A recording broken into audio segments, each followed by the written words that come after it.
Juanjo empezar a preguntarles a Antoine las preguntas que le van a hacer. Quería desde el lado del entrenador que soy y desde el hincha también del Atlético de Madrid, que hoy sí estaría en mi lugar y tendría la oportunidad de estar en una conferencia de prensa con Antoine, agradecerte todo tu trabajo, agradecerte toda tu humildad. Sos una persona admirable para los chicos de hoy en una sociedad donde necesita gente como vos. Gracias por todo lo que nos diste, todo lo que nos das y todo lo que te voy a obligar a que nos sigas dando. Gracias por tu compromiso, gracias por cómo te comportaste siempre como profesional, como persona, sabiendo diferenciar esa relación tan linda que tenemos como familia y no pasar esa línea difícil de llevar, que es la del entrenador y el amigo jugador o no amigo jugador. Te considero un jugador y después un amigo. Y quedan 8 partidos de Liga, queda un partido de Copa del Rey y si Dios quiere vamos a jugar 5 partidos más en Champions. Así que te invito a que sigas disfrutando. Te quiero mucho. Si hoy estaría cualquier hincha del Atlético de Madrid te estaría diciendo las mismas palabras. Me siento absolutamente identificado en ellos. Soy tu entrenador. Sabe que si mañana no corre vas para afuera. Y nada más. Perdón, era solamente decir estas palabras.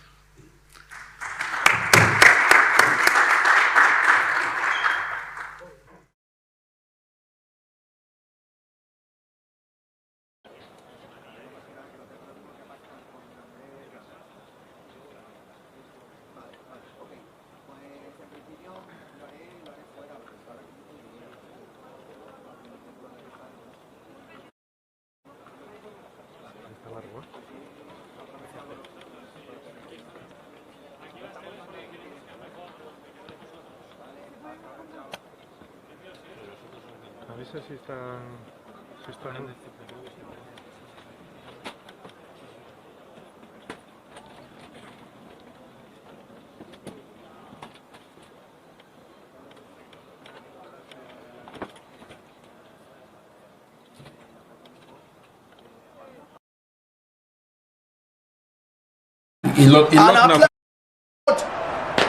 Atleti take the lead. That's And what a golazo from Julian Alvarez. filthy stuff. What an effort Come on. from the Argentinian World Cup winner. Sweetly struck him into the back of the net, and there was nothing Joan Garcia could have done there Audition passed. to prevent that goal. Clean. Yet, Ruggeri. Goal! What a goal! That's why it was why brought in. Diego Simeone brought him on. That's why it was brought in. That was why he's brought on Soloth. And Soloth has just made it count.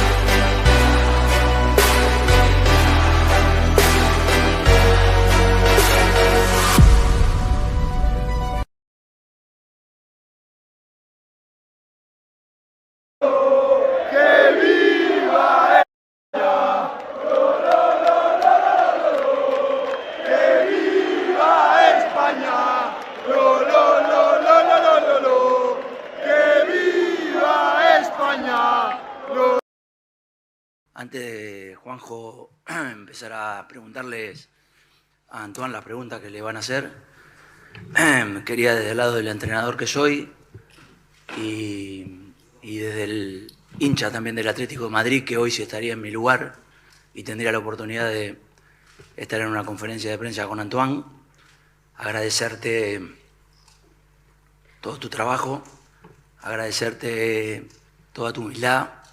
Sos una persona admirable para los chicos de hoy en una sociedad donde necesita gente como vos. Gracias por todo lo que nos diste, todo lo que nos das y todo lo que te voy a obligar a que nos sigas dando. Gracias por tu compromiso, gracias por cómo te comportaste siempre como profesional, como persona, sabiendo diferenciar esa relación tan linda que tenemos como familia y no pasar esa línea difícil de llevar, que es la del entrenador y el amigo jugador o no amigo jugador. Te considero un jugador y después un amigo. Y quedan 8 partidos de liga, queda un partido de Copa del Rey y si Dios quiere vamos a jugar 5 partidos más en Champions. Así que te invito a que sigas disfrutando. Te quiero mucho. Si hoy estaría cualquier hincha del Atlético de Madrid te estaría diciendo las mismas palabras. Me siento absolutamente identificado en ellos. Soy tu entrenador. Sabes que si mañana no corre vas para afuera. Y nada más. Perdón, era solamente decir estas palabras.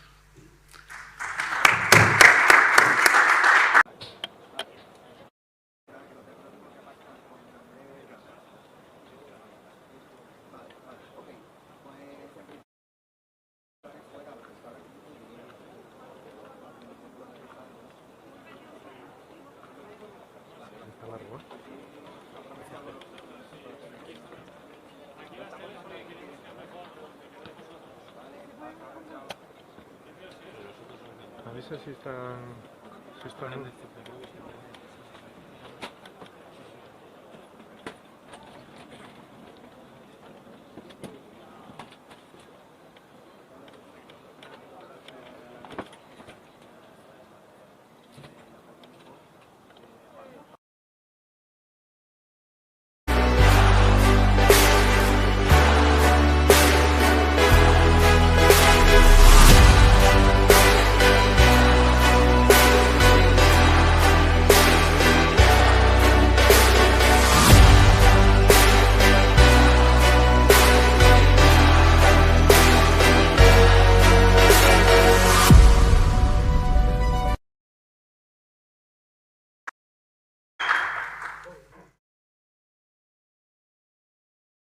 Antes de Juanjo empezar a preguntarles a Antoine las preguntas que le van a hacer, quería desde el lado del entrenador que soy y desde el hincha también del Atlético de Madrid, que hoy sí estaría en mi lugar y tendría la oportunidad de estar en una conferencia de prensa con Antoine, agradecerte todo tu trabajo, agradecerte toda tu humildad. Sos una persona admirable para los chicos de hoy en una sociedad donde necesita gente como vos. Gracias por todo lo que nos diste, todo lo que nos das y todo lo que te voy a obligar a que nos sigas dando. Gracias por tu compromiso, gracias por cómo te comportaste siempre como profesional, como persona, sabiendo diferenciar esa relación tan linda que tenemos como familia y no pasar esa línea difícil de llevar, que es la del entrenador y el amigo jugador o no amigo jugador. Te considero y después un amigo. Y quedan 8 partidos de liga, queda un partido de Copa del Rey y si Dios quiere vamos a jugar 5 partidos más en Champions. Así que te invito a que sigas disfrutando. Te quiero mucho. Si hoy estaría cualquier hincha del Atlético de Madrid te estaría diciendo las mismas palabras. Me siento absolutamente identificado en ellos. Soy tu entrenador. Sabes que si mañana no corre vas para afuera. Y nada más. Perdón, era solamente decir estas palabras.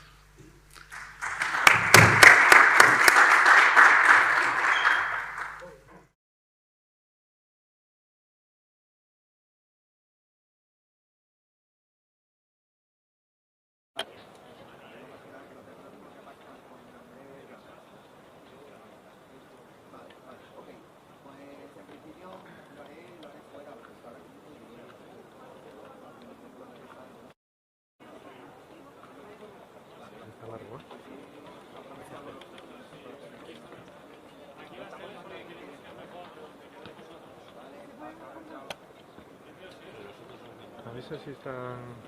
Si están...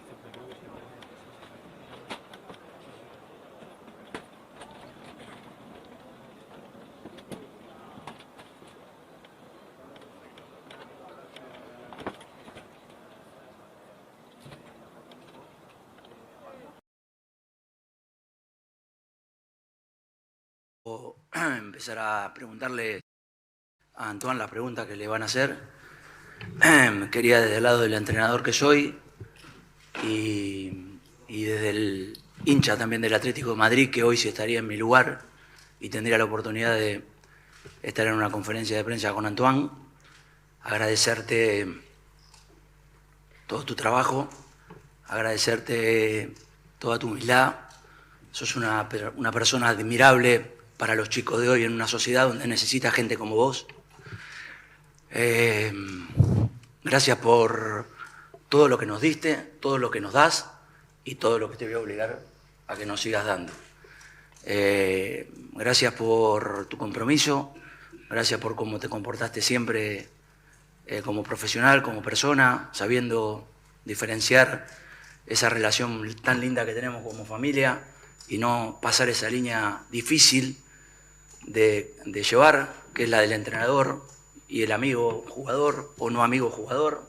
Te considero un jugador y después un amigo. Y quedan 8 partidos de liga, queda un partido de Copa del Rey y si Dios quiere vamos a jugar 5 partidos más en Champions.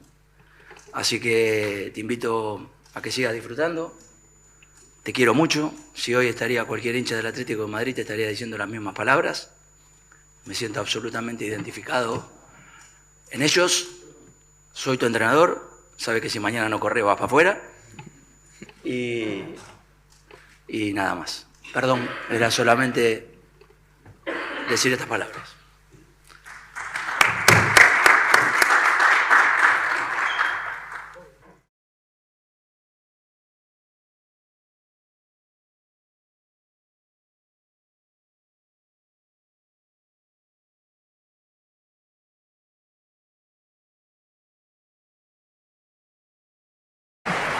From the Argentinian World Cup winner, sweetly struck him into the back of the net, and there was nothing Jean got on there Audition passed. to prevent that goal. Clean. Yet, Ruggeri, goal! What a goal! That's why it was why brought in. Diego Simeone brought him on. That's why it was brought in. That was why he's brought on Solos, and Solos has just made it count.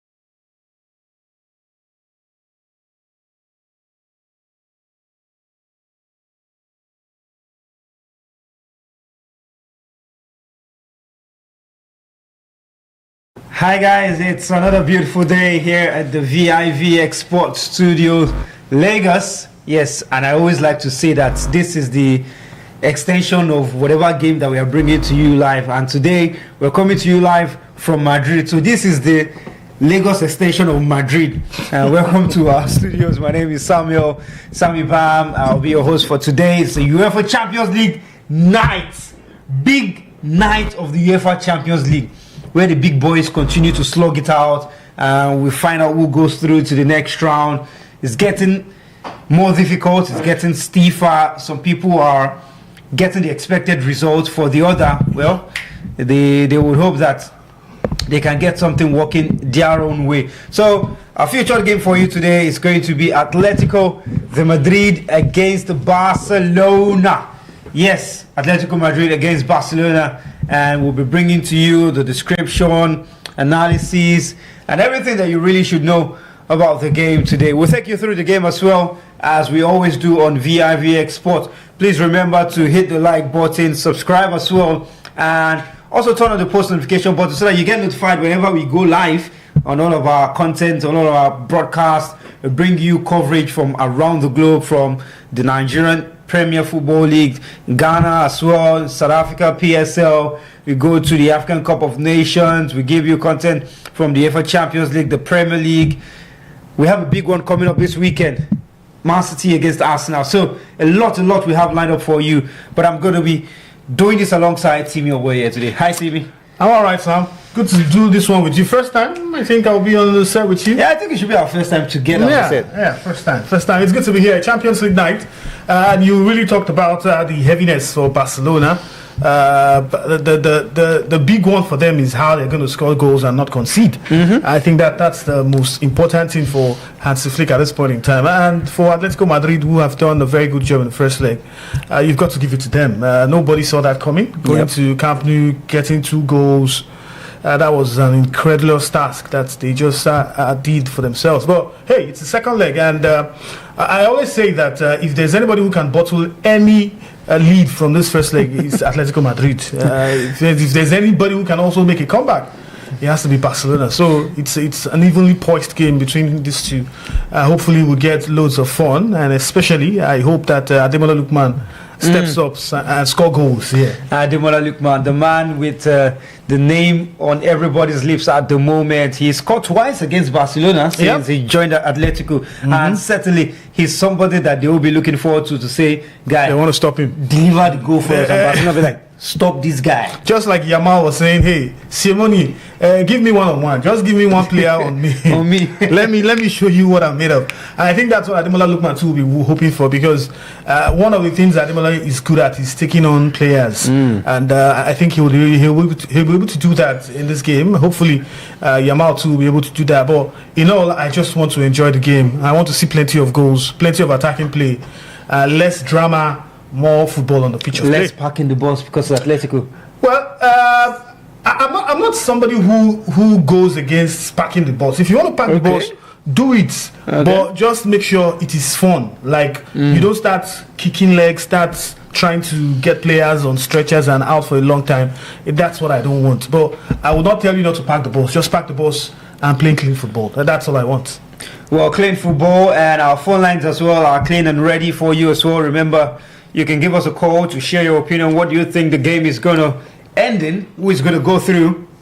Remember, Atletico Madrid already hold a 2-0 advantage coming into this one. Won the first leg at Camp Nou, and now they've returned to Madrid. So you know that certainly the odds are against Barcelona at the moment. When you see that they're the ones that have travelled over 600 kilometers to get to where this game is going to be played. However, Barcelona know how to dominate games. That's something they've done a lot this season. Even if you look at the first leg, Barcelona had about 15 shots, and Atletico had maybe just 4 or something, and of the 4 they scored 2, and that's the clinical part of Atletico there. Barcelona will always come at you. They'll keep possession and they'll try. But then the problem is, how good can Barcelona's defense be? I think that's their Achilles heel so far this season. The 2 games they played in La Liga, they conceded goal against Atletico Madrid. Even if they won, they won those 2 legs over Atletico Madrid, but they conceded a goal. The surprising thing is the fact that they can go forward and score plenty of goals. But if a team like Atletico Madrid just take them on the counter, there would always be chances for Atletico Madrid to score. And that's the problem for Hansi Flick at this point in time. Whether or not he concedes is the biggest thing he'll be worrying about for his defense, especially when one of your centre-back is not available. Talking about Kubarsi, who got the red card in the first leg. So I think they'll be wary of that. They will know that, yes, in as much as they're trying to go forward, bump forward, try to score goals, try to get plenty of goals to nullify the 2 goals they've conceded at home, they will still be very careful at the back, because in the end, when you've got the likes of Antoine Griezmann, you've got Julian Alvarez, you've got Ademola Lookman, come on, these guys will take on your defense when they have the opportunity, when they get the chance, and they will definitely want to score. And I won't be surprised if Barcelona can score 2-3 goals here, but I think Atletico also can score 2-3 goals. Absolutely well said. Spot on from that one. The referee today is going to be from France. It's Clermont. But the numbers to call us and share your thoughts is going to be on your screen. +234 81 3619 7658. The numbers again. +234 81 3619 7658. So remember to call us, share your thoughts on the game, what you expect, and even as the game continues as well, you can still give us a call and let us know what you're thinking about. Remember to subscribe to our channel as well, so we can do more of this for other games as well, subsequent games coming on. This weekend we've got the Manchester City against Arsenal as well in the English Premier League coming on. So remember to subscribe and share this link as well. In recent meetings, in the last 5 games, it's almost evenly poised. Barcelona have 3 wins, Atletico have 2 wins, you know, and they've met in multiple competitions in the last. They've met twice in La Liga already. Yep. They met twice in Copa del Rey. They met once already, and all of this is this season alone. Back have picked up 3 wins, of which one of the most important one was the 4-0 victory in the Copa del Rey. Atletico, you know, knocking Barcelona out, and now looking like Atletico wants to knock them out again of the UEFA Champions League. So if you were the boss now for Barcelona, what are you going to be saying to these guys? First off, yes, try and get the goals, try and get early goals, but make sure the defense is solid tight. Like, it is not leaking any form of advantage for Atletico Madrid to get goals. The short thing is that Barcelona will create chances over 90 minutes to score goals, like we're seeing right now. They will create those chances, but it's about their defense. I think for me, if I were Hansi Flick, I will tell them to be very careful in their defensive work, and if they're trying to keep a high line, they should communicate with themselves. My worry here is the fact that one of their key players in the defense is not playing today, and so the understanding might not be there on how to keep that high line and how to make sure everybody is going in the right direction. So that will be the biggest problem for Hansi Flick, not conceding in this game.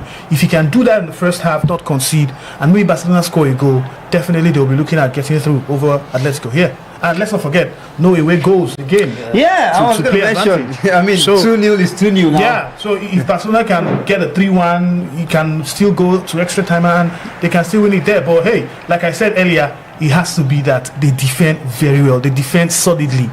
And for me, I think that Barcelona have not shown that they are a very good side defensively. If you go at them, if you really go at them like we saw in that Copa del Rey first leg where they conceded 4, They porous at the back. you would always get your chances, man. They always get your chances, absolutely. Barcelona as well on their day can be very, very good attacking wise. They scored 3 against this Atletico side in the reverse fixture of the Copa del Rey. Just wasn't enough for Barcelona to get past them, but well, the game is well and truly underway. Already about 3 minutes, Atletico Madrid having their own first chance to attack. Lookman gets too much on the ball, but possession still with Atletico Madrid. They come from the right hand side. Look at the square play, and they win a throw-in. Barcelona already asked the first question of this game, you know. First goalkeeper into a save, and then had a corner kick. And Diego Simeone is one of the managers who I consider the most theatrical on the touchline, especially with the likes of Jose Mourinho as well. Very animated on the touchline. They give you content. If you are a content creator, they will give you content. That one is for sure. They'll give you materials for They'll give you materials that you use to cook and get numbers on social media. There's a throw into Atletico Madrid. Long ball into the box. Barcelona cleared the line. Let's just give you a rundown of how these two sides line up today. For Atletico Madrid is Juan Musso in goal, Molina, Norman, Lenglet, and Ruggeri in the back line. In the midfield is Simeone, Llorente, Koke, and Lookman. And up front in the attack is Julian Alvarez, who scored the first goal, that beautiful free kick in the first leg, as well as Antoine Griezmann. There is a place for Alexander Solot, who scored the second goal, as well on the bench. Hansi Flick has named his own side as well. Joan Garcia in goal. There's João Cancelo in the defense alongside Gerard Martin, Eric Garcia, and Jules Koundé. In the midfield, Pedri, Gavi, Fermin Lopez, Dani Olmo, Lamine Yamal, and Ferran Torres to lead the line. So solid lineup for the two sides. There's a lot of quality and young players on the pitch as it stands. And it's Atletico who come forward on the right hand side through Molina. They'll go all the way back to Norman. Now to the midfield. Here's Koke. Possession lost. Barcelona with first chance. It's tucked in by the youngster Lamine Yamal. You give them a good chance, they will knock you down straight up, Barcelona. Yep. And they've wasted no time. Very quickly, opening stages of this game, Barcelona lead. And that's how to start a game where you are 2 goals down. Fantastic one from Barcelona, trying to keep that high line. I think it was a mistake from the goalkeeper. I don't know what was happening in there, but you just have to say that a defensive error. I don't know what was he thinking. What was he thinking there, trying to play a back passer and allowing that ball just not to go to his man? It was terrible defending there from Koke, a man of his caliber, a man of his stature. Shouldn't be making that kind of mistake. That was a big error on his part, and definitely it's game on right there for Barcelona. Absolutely game on. Lamine Yamal touted to be one of the players who is going to win the Ballon d'Or very soon in the coming years. Well, he has Mbappe to battle with, but that's not going to be a problem for the youngster who is shuffling between school and football at the moment. He's tucked one in for Barcelona, and he sent them on their way right now to make a comeback in this game. Koke giving a giveaway, and Barcelona will be very, very happy for that one. Absolutely. I think it was a terrible mistake from Koke. I don't know what he was thinking there. I don't know whether the stage also played a part. But at this point, he's a big name player who has plenty of experience. You shouldn't be allowed the stage dictate your emotions on the field of play. And he's the captain of the side. I think it was a terrible one from Koke.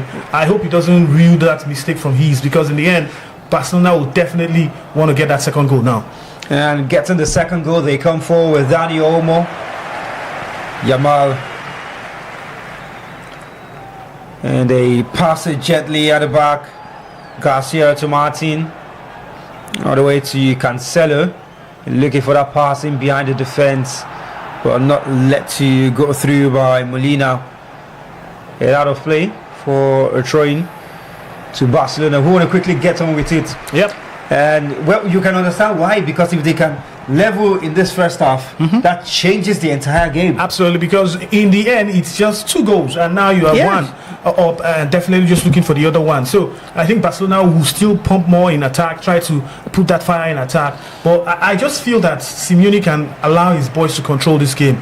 Yes, Barcelona are trying to get at them, but then again, play your game. Just play that composed football. Don't allow the aggressiveness to shut your own calmness down, because in the end it's about how you control the aggressive nature that Barcelona will be coming with, and if they can control that, definitely they will have a chance here too. Absolutely great work initially from Lookman to win possession in the tight space and send Atletico Madrid all their way. It's out of play for a throw-in to Atletico as it stands. Well, it's 2-1, and football can be really funny sometimes, because when you need 1 goal, sometimes 90 minutes might be too short to find 1 goal. It's a lot of time, but sometimes that 1 goal might just prove harder to come. But in this game, I think there are more goals to come. Yep. I think there are plenty more goals to come here, but I don't know who is going to score the next goal here. But I just have this feeling that there will be plenty of goals in this match. And for Atletico Madrid, they just need to be calm. They don't need to allow Barcelona's aggression get to them, because definitely they are the ones chasing this game. Atletico Madrid should be more relaxed in terms of how they pass their ball. They shouldn't fidget. They shouldn't have that fear in their own kind of play. If they can just maintain their coolness on the ball, they will definitely have a chance to come back in this game. But for Barcelona, let's put it out there, Barcelona needs to maintain that aggressive nature that they started with. And the funny thing with football is you can start aggressively, but can you maintain it for 90 minutes? Can you? Lookman! Well, it was closed down very quickly. He just snatched at it with his left foot and able to keep it on target. But then that's not a man you want to give that little space, because next time you just might be punished. That's what I'm talking about, having those spaces at the back of Barcelona's high line, more or less trying to create that offside trap for any of Atletico Madrid's player. But hey, like I said earlier, Atletico Madrid will definitely create chances. It's about burying them now, just like Lamine did on his own first chance, or second chance more or less, in this game. Yeah, first one saved by the goalkeeper, and the second time is not to be denied. 1-on-1 with the goalkeeper for the youngster, who is having a fine time with Barcelona, and somehow Dani Olmo is through on goal. Goalkeeper saved. And had a second bite of the cherry. The flag remained down. and something is just not right with the defense line of Atletico Madrid. I think it's fear for me. I see fear all over them. Trying to maintain that bold and calm nature is not in them at this point in time. Barcelona with the aggression. Oh, mistake here now. And then this side, Griezmann looking to find Lookman. The pass is a little bit too early, the pass. Koundé was able to get it out of the way, but Lookman regains possession now 1v1 against Koundé. Looks to send it to the side. Cross comes in. Only Barcelona sheds in that area. And Koke with the most ambitious strike and wins a corner kick for Atletico, as Gavi goes down and was appealing for a free kick instead. And Atletico will get the corner and a chance to attack themselves. Yeah, that's the right call from the referee. Came off the back of Gavi, where he was asking for a free kick. And that's that chance again. Yep. From Dani Olmo. Good save from Musso, Yeah, who was very up good to save. it. I think he was able to just stretch that hand. Lucky for him, though, I have to say, because that ball was almost beating him. Almost went past him. Corner kick to Atletico Madrid. Cross is fired in and sent back into the danger area by a Barcelona shirt. And eventually out of play for a goal kick. Longley just able to keep it in, the Frenchman. A goal kick to Barcelona,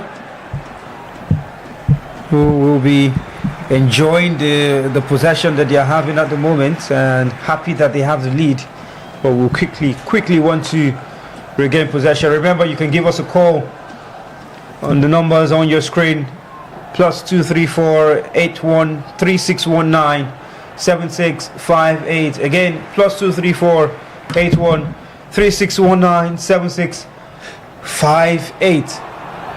Call us, share your thoughts with us, subscribe to our channel, and share this watch along as well. Let's get other people involved in this. Barcelona coming forward and taking their time to build possession. Give and go, Ferran Torres out wide. Koundé is making the run in front of Yamal. Koundé gets it. Lookman dispossesses him. Doing a lot of hard work, Lookman, both front and back. And he's got the work rate, certainly. Griezmann goes down, got the final touch. Griezmann gets it back. Koke waits for it. And Griezmann chooses the wrong pass, and somehow Barcelona unable to get out of their own half. And this is where Atletico Madrid needs to take the advantage, because Barcelona are still trying to get that second goal. They are hustling to get that second. I have this feeling that if Barcelona can hustle themselves to get that second goal, they will be calm. So they are trying to get that second goal as early as possible. This is where Atletico Madrid needs to play the mind games with them. Make sure you allow them chase the ball more, trying to get the ball from you. You just play your passes around.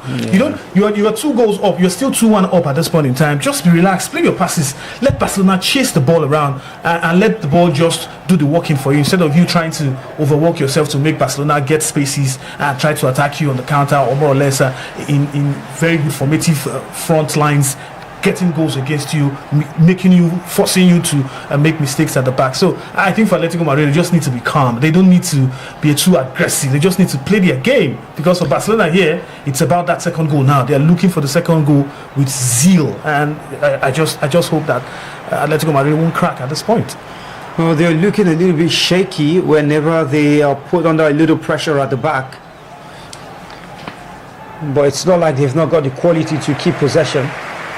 And just losing concentration at important times. Atletico, need to do better, because they've got the kind of players that Barcelona also have in the attack. Barcelona have got Olmo, they've got Lamine Yamal. So also Atletico Madrid, they've got a Lookman who can also dribble his way. They've got Julian Alvarez who can score goals from any angle in front of goal. They just need to play those passes to these guys when they are free up there, and they might just get the goal. And Lamine Yamal is free up front, and just a slight arm out from the defender dispossesses the young man, who's not got the best of physical frame. But what he doesn't have there, he makes up for it in his skills. And Barcelona are currently leading the possession count just by a slight 1%. Yep. 49 to Atletico, 51 to Barcelona, and they also lead on the score count on the match day. Atletico still have the aggregate lead, 2-1. If Atletico also can be very careful with these back passes, I think it's becoming too much. Always trying to get I think back. they're trying to do what you ask them to do, to just keep the ball. So sometimes they need to go back. No. When you want to keep the see, there's a way you keep the ball and you play around the midfield and defense. You don't always have to go back to your goalkeeper. If you watch Barcelona very well, they hardly go back to their goalkeeper when they are trying to delay the match or delay a game. They just play around the midfield, carrying the ball from one wing to the other. That's how you control this match. Play the ball around, go from one wing to the other, and just create opportunities for yourself to score. It doesn't have to always be trying to go back to your goalkeeper, and you know that your goalkeeper is not your first choice. Musso is not the first choice, so the confidence might not really be there. If we were to be Oblak in goal now, I would have said, okay, you can always go back to Oblak. He's got that confidence. But for Musso, I don't think he has enough of that experience and also confidence to be able to deal with this kind of pressure where Barcelona will be coming at him with all force, with everything that they have. And now here we go again with another back pass to the goalkeeper. Oh, so far, Atletico haven't been hot from it, and they will hope that they don't have to pay the price, which they already did once in the game. And that Koke being caught out by Lamine Yamal, trying to make a back pass to the goalkeeper. But Atletico, keeping the ball like you said. Ruggeri has one in front of him. Chooses not to make that pass to Alvarez. And now to the goalkeeper. Again, not the site you want.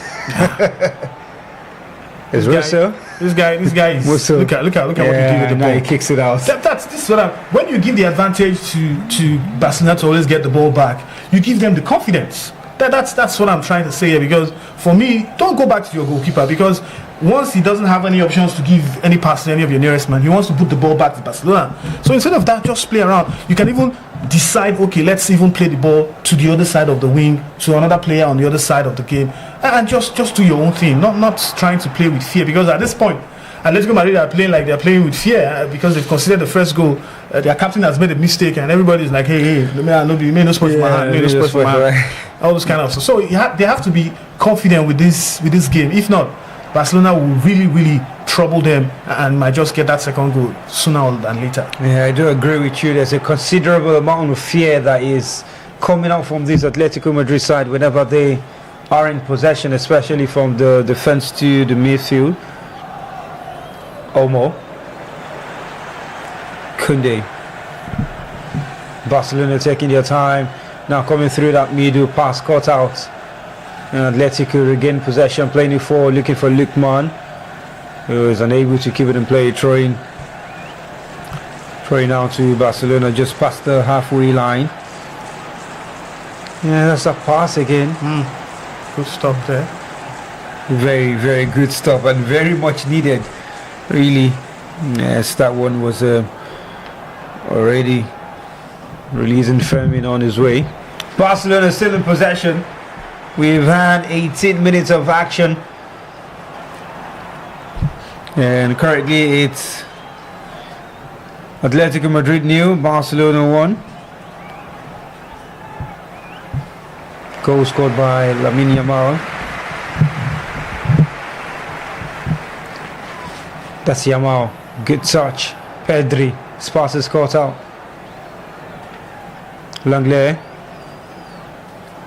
Ruggeri, Lookman, able to bring it out and poor pass to Griezmann. And Barcelona come forward again, looking for that second goal. Dani Olmo, and intelligent pass from Yamal, trying to improvise. Olmo was just shielded and prevented from getting to that one. One thing I am very certain of is that the aggressiveness that Barcelona started with, they can't do it for 90 minutes. That's certain. Yeah, they will tire out at some point in time. And for Atletico Madrid, I think it's smart that they also keep their energy in this game, because you never can tell. You could also stretch into extra time. Yeah, because it's about scoring 2 more goals now for Barcelona, and they might get into the next round, or better still, they score 2 more goals, Atletico Madrid score 1 goal, they will still go into extra time. So definitely for me, I will feel that Barcelona will definitely want to use up their energy, but Atletico Madrid need to be sensible with how they run about trying to get the ball back from Barcelona. Well, it's Barcelona in possession. Dani Olmo being involved with a lot of the building that Barcelona are doing in the middle of the park. It's Barcelona in possession, commanding play. Like we said at the beginning of the game, I mean, they are the ones that are going to control it. And they're doing just that. Now watch the way Barcelona are playing their passes. This is what I expect from. And they're not using the goalkeeper. Yeah, that's what I'm expecting from I Atletico don't think Madrid. Atletico Madrid's press as well is not like Barcelona. When Atletico are going back, Barcelona are coming at them with full force. But when Barcelona are going back, Atletico are sitting and waiting. And it's more or less an advantage for Barcelona in that sense, because Barcelona have the opportunity to press more because Atletico Madrid are regressing in terms of defending their post. But like I said, Barcelona also will be very careful because, like, you were playing passes, you know you don't have to play the kind of passes Barcelona are playing. You can always push your ball to extreme ends where Barcelona players are not really focused on, because they have players in midfield who are more or less trying to press to get the ball back, and they can only get the ball back when it's on the floor or when it's on the grass. If it's in the air, it's always very difficult for them. That's the advantage you have to use against Barcelona. Watch the teams that beat Barcelona this season. They don't use the ground balls. They use more of the area balls to beat Barcelona's press. If you want to beat Barcelona's press, you use more of the area balls to play your passes around and just get that advantage over them. Because like for like, if you look at it critically, in terms of playing the ball on the ground, passing themselves, Barcelona will always outpass you. Absolutely. They will always outpass you. So instead of that, use what they don't have. The area balls, spread the balls around aerially to your men from the left wing to the right wing, and just scattering the ball like that. Another pressure on Musa. Pressure on Musa and almost giving way. Throwing to Atletico. Griezmann takes. Looking to move very quickly. Llorente. Griezmann. And he switches side to Lookman. Great first touch against Koundé. Needs support. Passes inside. Bam. This is how you switch And your play. Griezmann out of play for a goal kick. He says it's a corner, but the referee doesn't agree. And that move is one that certainly impressed Timmy. Great work from Griezmann. Absolutely and even better fantastic. from Lookman. Yeah, because he was expecting that Lookman was going to get into space, and for me, that pass came at the right time. I think this is supposed to be a corner. This is supposed to be a corner. That ball was going great forward. Great work from Lookman to beat his marker, Koundé, and that pass was exclusive. If not sports remain now, and for me, it was just what I wanted to see again from Atletico Madrid. This is kind of ball I want to see when they have the ball, when they want to attack Barcelona. Well, certainly we know they've got the quality of what they show, and we know they can bring up moments like that. The question is just how often are they going to do it against Barcelona? Are they going to pick the moments where they want to go forward?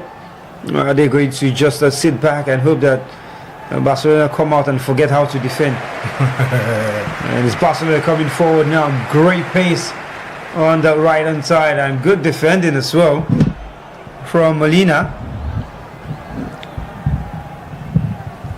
Very, very good work, I had to say. It's getting the better of Fermin, and that he stands. And Barca somehow with possession again. Llorente wins it for Atletico. Koke in that tight space. Griezmann goes back just like Koke did, and Lamine Yamal was waiting. And the defender doing the job, and Barcelona now can build from behind again. Fermin, Olmo, great pass. There's a chance for a goal. It's gone in. Yep. Ferran Torres. Barcelona are level at the Riyadh Air Metropolitano, and the Saudi owners of that stadium will not be happy with what has just happened. But great work from Barcelona, and you must condemn the defending from Atletico. Absolutely disastrous from the Atletico Madrid. I am not really happy with this kind of defending. soaking. I don't know what they're trying to do here, whether they're trying to soak pressure or trying to get themselves in place. Because this passes are passes you can just nip out. It was just clear that he was allowed. I think that was a very terrible mistake from Noman. I think that was Noman or Lenglet. I think it was Lenglet. It's terrible defending from him. Very poor defending. Very absolutely. Literally just left him. Just allowed him to stroll into the 18-yard box and place the ball perfectly into the net. Too bad for Atletico Madrid, but definitely Barcelona spot on here with the second goal. Fantastic play from them. I have to give it to them. Well, it's a quality that we know of Barcelona. You never write them off because this can go from bad to worse for Atletico. It's a great cross into the area from Yamal and a brilliant header from Fermin Lopez.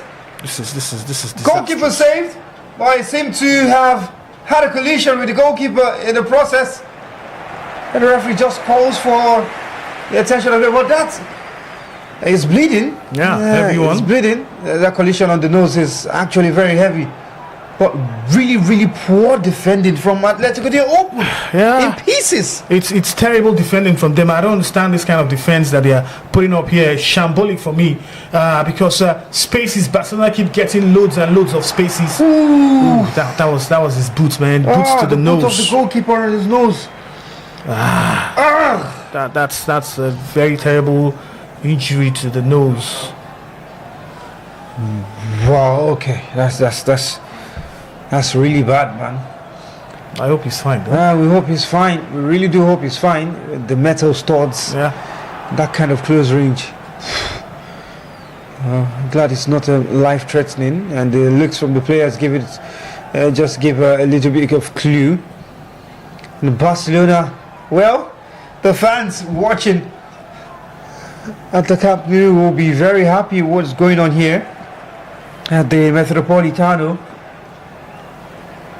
And here's a pass again. Just look at the pass. That guy should be tracking the man and finishing the marking ball. He just stretches and just lets him stroll through like they were just ball watching. They were just ball watching. For me, it wasn't a good defensive structure or defensive play from Atletico Madrid there, because I don't know how you do that. The ball goes through you and you just couldn't stop the player from getting. Man, it's terrible defending from Atletico Madrid. Short of words for their defending this evening. Well, great goal for Ferran Torres. 3 goals in 10 games in the Champions League. He's also got 14 in 28 La Liga matches. And it's an impressive start for the young man who has been at the helms of affair since the absence of Lewandowski. Yep. And he has always come up and popped up with goals. And Marcus Rashford is getting ready to come on now for Barcelona, just in case Fermin cannot continue. The former Manchester United man might be called on. MBE, the man who has been recognized and awarded in England. And here Barcelona players just watching the goal again from the screens, and I'm sure he excites them because there's so many smiling faces from them. And Diego Simeone is just pacing down the touchline. Just look at the space he had. Look at the space. Good pass from Olmo. Look at Lenglet. You just couldn't go. Just close down your marker. Close down your man. It's very simple. I don't know. Seriously, it was a very shambolic defending from Koke, from Lenglet. Just wasn't good enough for me. Wasn't good enough. Musso asking questions of the players and asking what's going on. Well, at the moment, they don't have the answers. And the fans at the Metropolitano look somewhat depleted and deflated. And it's the Barcelona end who are having the most noises. Yeah, this is photographers will get this picture. That's going to be a picture for days. Lamine sitting on the ball. Yeah, look at the camera finds him just as I speak.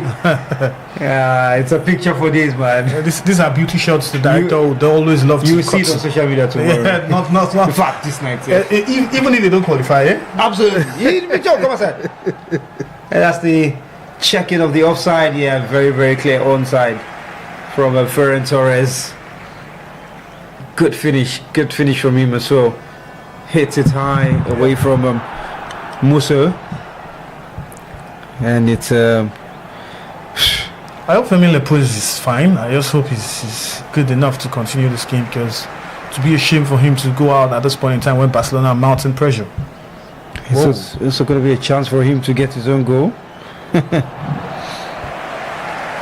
the referee is Clement Topin from France, and so far it's been a good game and an even better game for Hansi Flick.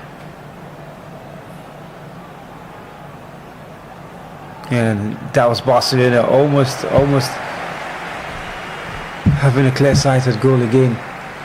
A 2-0 at the Metropolitano.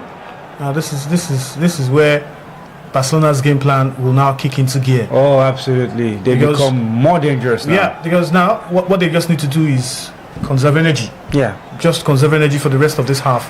Try not to concede any goal here, and make sure when the second half starts, the same pressure you applied from the first half, applied in the second half for the first 15 minutes, you can get your 2 goals again, or extra goal where you lock up again in defense. For me, like I said earlier, if there's any team that can always blow up their 2 goal lead from the first leg, it's Atletico. It's Atletico Madrid. Yeah, I said it, so I'm not really surprised. Oh, great pass from Griezmann. This should be the equalizer for It's too slow. Atletico! And Lookman pulls one back for them. Great pass into the area. First of all, great job by Antoine Griezmann. And the delivery into the box from Llorente was inch perfect.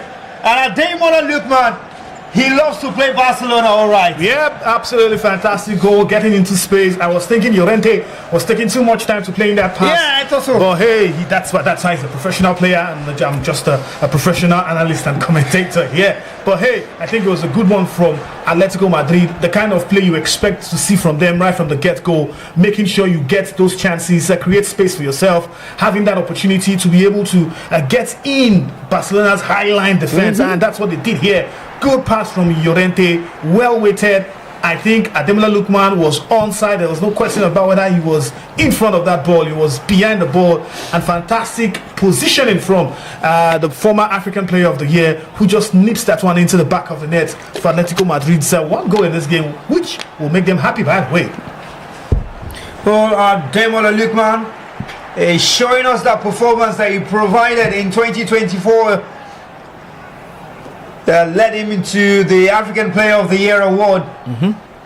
And now he's come back to find that form in Atletico. And my, he's now got 3 goals against Barcelona.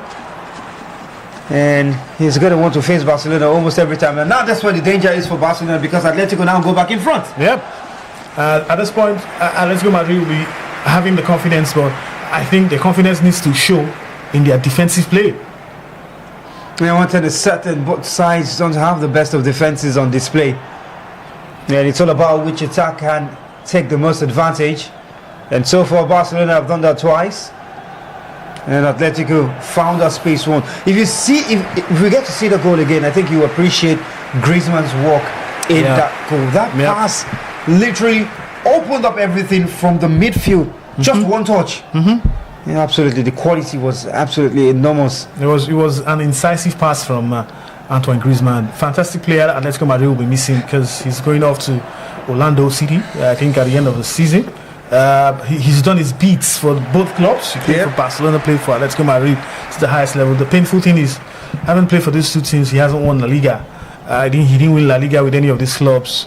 Too bad for him. I just hope that he can push Atletico Madrid to get maybe the Champions League this season, if they can, because I know they're already in the final of the Copa del Rey, where they'll be facing Real Sociedad. But apart from that, you've got to say Antoine Griezmann is a player, a quality player that Atletico Madrid will definitely miss. Absolutely. They are going to miss him, but they will be happy that they've got Ademola Lookman now in the club. A player who had a great time in Atalanta, especially in the Europa League, leading to that title run. And now he's come here, and I think it's one of the best moves for him at that stage of his career. You know, he was in the ascendancy. He needed to go to another top club in Europe, where he's going to be seen more. I think Atletico Madrid just provided the opportunity for him. Yeah, I think it was the best call because at a point in time we heard PSG were in there. I think last summer, so 2 summers ago, PSG wanted to get him from Atalanta. They blocked that move. Inter Milan came last summer. They also didn't let him go. Yeah, they did. And so you just have to say that Atletico Madrid also not as big as PSG or Inter Milan, but then again, hey, it's a top club, bigger than Atalanta, and for a club that consistently plays in the Champions League, he's going to add that. you have to say Ademola Lookman needed to make that move. And let's not forget, the box also is bigger. The pay is bigger. So I think at this age of this is his prime. He will have at least 3 more years. I think he's 27 thereabout. And so 3 more years with Atletico Madrid, and definitely he will have done 1 or 2 for them. Hopefully win a trophy for them too. He hopes to certainly win a trophy. Like he won with Atalanta, let's not forget. Like he did, yeah. Absolutely. Had a great one in Europe with Atalanta. A route to winning the African Player of the Year. And now it's with Atletico Madrid. But if anybody deserves to win the Champions League, I think, I'm not talking about maybe how well you've played over the season. I think Atletico Madrid deserves to have won the Champions League once. At a point in time. Yeah, under Diego Simeone, because you get to the final twice and you get beaten by your same rival, your City rival. Yes. I think that's just the baddest luck you can ever have, or baddest misfortune. Griezmann. Fantastic. Great turning from the man. What's he going to look for in an Orlando? He should still be playing in Europe. Brother Namonio. Oh well. Like you said, Namonio. it's the paper. Well, we complain about African players when they make this kind of decisions, but hey, it's not just them. The man needs to seal some box that and this is what I like about him. Look at him dropping deep into the midfield, trying to create play, trying to do 1 or 2 in midfield. This is the Griezmann we saw at the World Cup in 2018. Absolutely. That was doing all the major work in midfield, combining with Mbappe and also the French team. This is what I like about Antoine Griezmann. Bringing his experience to fore. He's supposed to be a forward man, but you see him dropping deep, trying to play in with his man, trying to play in with his midfielders, trying to get the ball from midfield, taking it into the attack. Like we saw the first goal come for Atletico Madrid. His experience is you can't just write it off. For me, I think he's a player who definitely might just still have a goal in this match. I won't be surprised if he gets one. Yeah, a goal, an assist, something might just come in the way for Antoine Griezmann. So far in the shot count, it's 6 for Barcelona, 4 for Atletico Madrid, and all Barcelona's efforts have gone on target, and only 1 for Atletico has been on target, and that's the one that's led to the goal. So Barcelona just edging it out in terms of statistics and the goal count as well, but in aggregate it's Atletico who currently lead. Langley, Koke looking for support, and Olmo just dispossesses him. Really didn't know what to do anymore in that instant, and he had support from Lookman. Yeah, just played a pass to him instead of trying to shield the player, Barcelona player, from getting the ball. I think Koke needs to step up here. He needs to be more useful in terms of how he distributes the ball and how he gets his teammates to at least try and defend cohesively. Good one here. You think maybe age is catching up with the Spanish man? He's 34 at the moment. Oh yeah. But when the coach still relies on you, he knows that you can deliver. Lookman, Griezmann, I think that first touch, big block, and Yamal, great turn from him. Just gets crowded out and does well to slow the pace of the game and get. You see now that they're getting tired. Yeah. They don't have that energy to run at you for 90 minutes. They would always get tired at some point. And that's why I feel that Atletico Madrid made mistakes allowing those 2 goals getting, because it was defensive mistake. It wasn't as a result of one fantastic play from Barcelona that created the goal, but it was just defensive blunders from Atletico Madrid. Dani Olmo.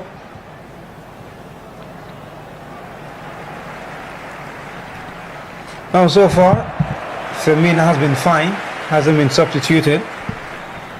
No problem for the young man. Here's Barcelona coming forward on that left hand side. Cross is good and just cleared before Ferran Torres could get to it. And Atletico clear the lines and the ball goes all the way back to the goalkeeper Garcia. And they come forward again. Barcelona, Pedri. Fermin Lopez. Pedri. Fermin running into space on the left hand side, has a chance to cross. As he faces Molina. Throwing to Barcelona. 14 minutes on the clock, 5 minutes left to play of this first half. And it's been a half that's produced 3 goals. We did say there were going to be goals in this one. Just didn't know how it's going to swing, but so far it's gone 2 to Barcelona, 1 to Atletico de Madrid. And a scoreline that still keeps the Madrid side in the lead on aggregate, despite not having the away goal rules. And the away goal used to be a very interesting part of the UEFA Champions League. I mean, for one, when the news came out, the new rule, I wasn't really happy because I feel like it took away a little bit element of hard working. On another hand, it made the playing ground very level. Yep.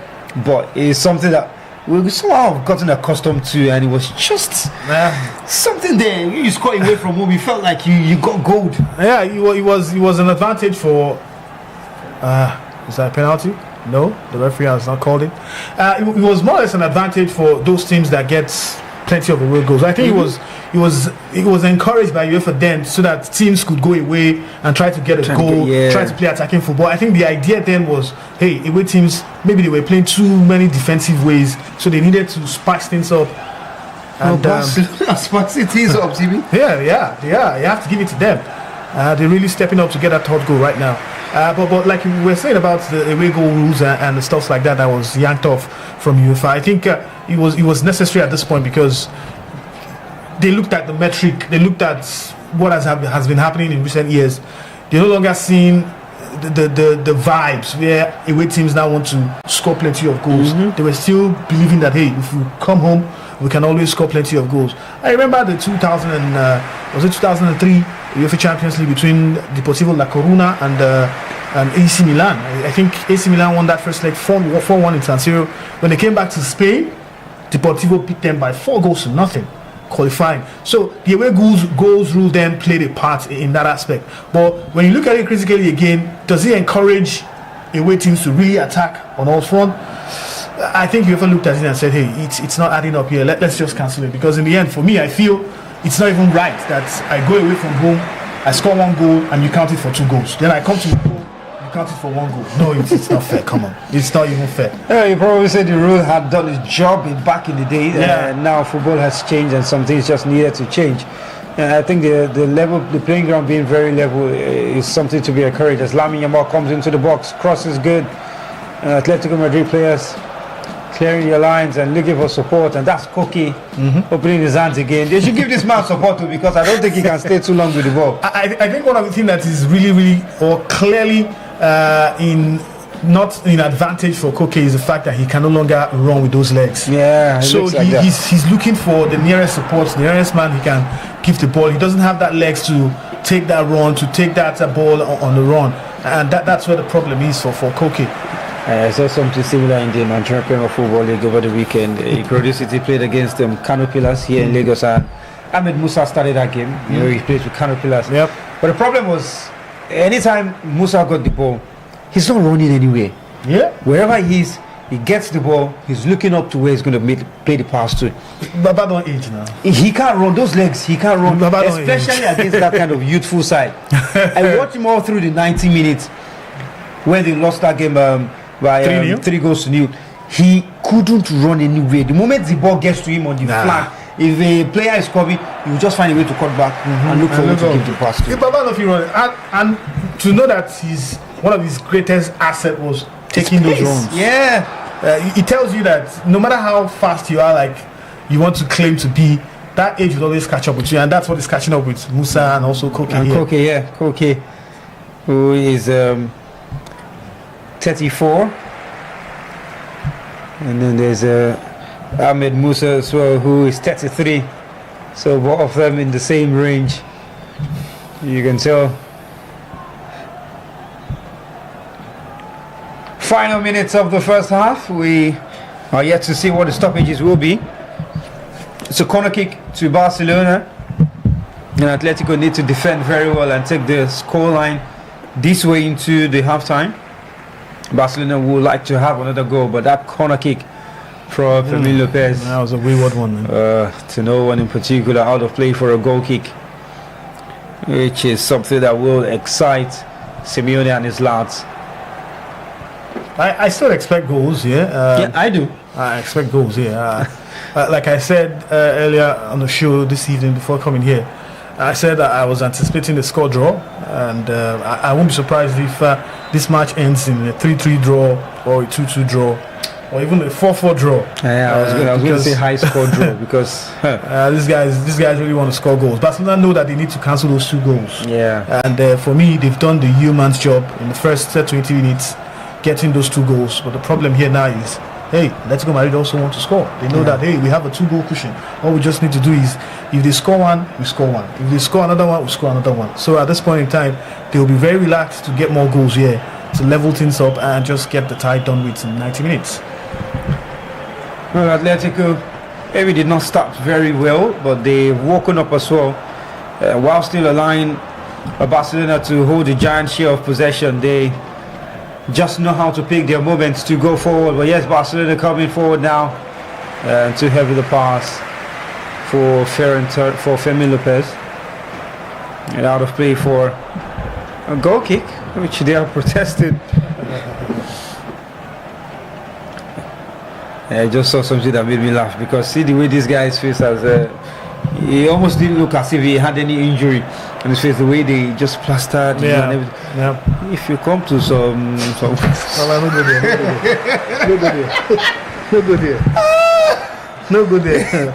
now bandage you go put for No good there. I said no good there.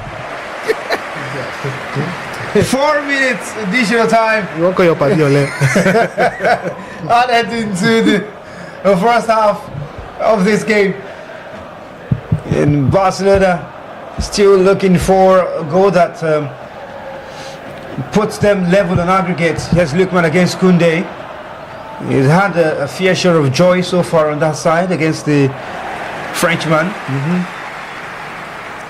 Trying taken. Llorente switch his side. Molina, great first touch. Now Llorente again is caught in possession. Barcelona give it away. Llorente, Molina, cross comes in, looking for Griezmann. Lookman against Koundé. Look at the bandits. But the Barcelona man went the old-fashioned way, the monkey post kind of defending. Yeah. He knew he was going to try and call He it knew. and just waited and anticipated that block. Here's where Ademola Lookman is very intelligent. The next time he catches him there, he will go on like he wants to call it again and then cut inside. See, there are some players that, you know, I used to think that when I saw Samuel Kala, I don't know if you remember him. Yeah, very great player with his feet. There are players like, you know, that this guy is a bit ball. Like, not be saying they use run, take the dribble like Messi. No, this one will catch you one on one, face you like one on one, do leg over for you, make you sit down. My God. So Ademola Lookman is that kind of a player who, very intelligent. Once he knows that, okay, I have done this one before, it didn't work. By the time he gets back to you, he will switch his play, and you'll be doubting yourself whether let me block this guy that time. So he's that kind of a player, very brilliant and very fantastic to watch any day, anytime. Samuel Carlos had his chance with the national team of Nigeria. He's quite in the shadows for a while. Currently plays in the I think it's in Bulgaria. Bulgaria, Botev Plovdiv. That's the club where Ikorodu City's top scorer last season, Shola Ali, went to. The man went to Botev, but he's been loaned out to Pleven, where he scored 4 goals at the moment in about 6 games since joining them. So definitely Botev will be looking to call that man back. But speaking about Samuel Carlos, had a good career as well, and had one of his best times in Bordeaux, in France. That's where he really announced himself before going to Watford. He didn't have too much of a good time. Seriously, in Watford. apart from Ademola Lookman, I don't think we have very good. Which could be a chance for Barcelona. I don't think we have very good dribblers again with the Super Eagles of Nigeria. I think the only person that comes close again might just be Moses Simon, but then he's always trying to cut to the lines.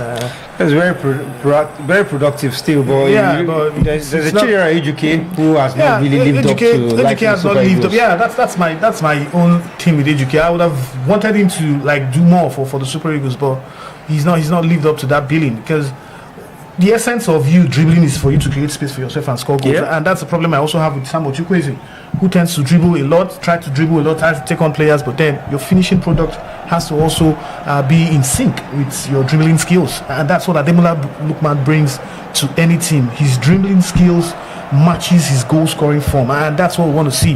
When you have the chance to dribble, when you have the chance to beat players, when you have the chance to get on one-on-one with some of these players, you will be able to get the end result. Like we see Lamine Yamal, once he's cutting to his left like Arjen Robben, once that ball is getting to the left, he cuts the first one, cuts the second one, just know that he's aiming at that last bar and the ball might go in. It's a significant move, a significant signature for likes of Lamine Yamal and the rest of them. So if you have that kind of skills, you have to back it up with goals. Well, Barcelona have a free kick here. And it looks like something that they will want to take directly for goal. They should be able to do this one. Free kick, and it's placed way over the bar. And that's it. From Ferran Torres. And that's the last kick of the first half that has produced 3 goals at the Real Air Metropolitano, formerly the Wanda Metropolitano of Atletico de Madrid. It's been a very good game so far. Lamine Yamal opening the scoring after being gifted a chance by the 34-year-old Koke. And then Ferran Torres adding the second before Ademola Lookman finished up a swift move from Atletico Madrid to turn the tie back in favor of Atletico Madrid. So it's 2-1 on the night to Barcelona in Madrid, where it's 3-2 on aggregate to Atletico. Your thoughts, Timmy? Well, it's been a game of 2 halves in the first half. I think after the 2 goals from Barcelona, they relaxed a bit, allowed Atletico Madrid to get into the game. Not until after they conceded that goal that they tried to come out again, trying to get goals for themselves. But I think the errors from Atletico Madrid's defenders has not really helped their matters, especially from the experienced man Koke, who, for the life of me, I don't know what he was thinking when he just played that ball into empty space, allowing Yamal to nip that one for the first goal. Look at the second goal also, same mistake. The ball comes through to Ferran Torres, and you just couldn't track your man, talking about Lenglet. And so for me, it was just a defensive blunders from Atletico Madrid to give Barcelona those 2 goals in the first half. But kudos also has to go to Barcelona for how they upped the ante from the blast of the whistle. We saw the aggression, we saw that force in them. They were going forward, trying to get the balls, trying to win back the balls quickly in Atletico Madrid's half, and maybe that also played a part in them making those mistakes. But for Barcelona, they want to do more in the second half. I expect them to still come out smoking in the second half. But so far for this first half, a good play. Ademola Lookman goal, exquisite. I think the pass also from the right back was also very fantastic, talking about Llorente. But then we also have to mention Antoine Griezmann, who created that pass in the first place.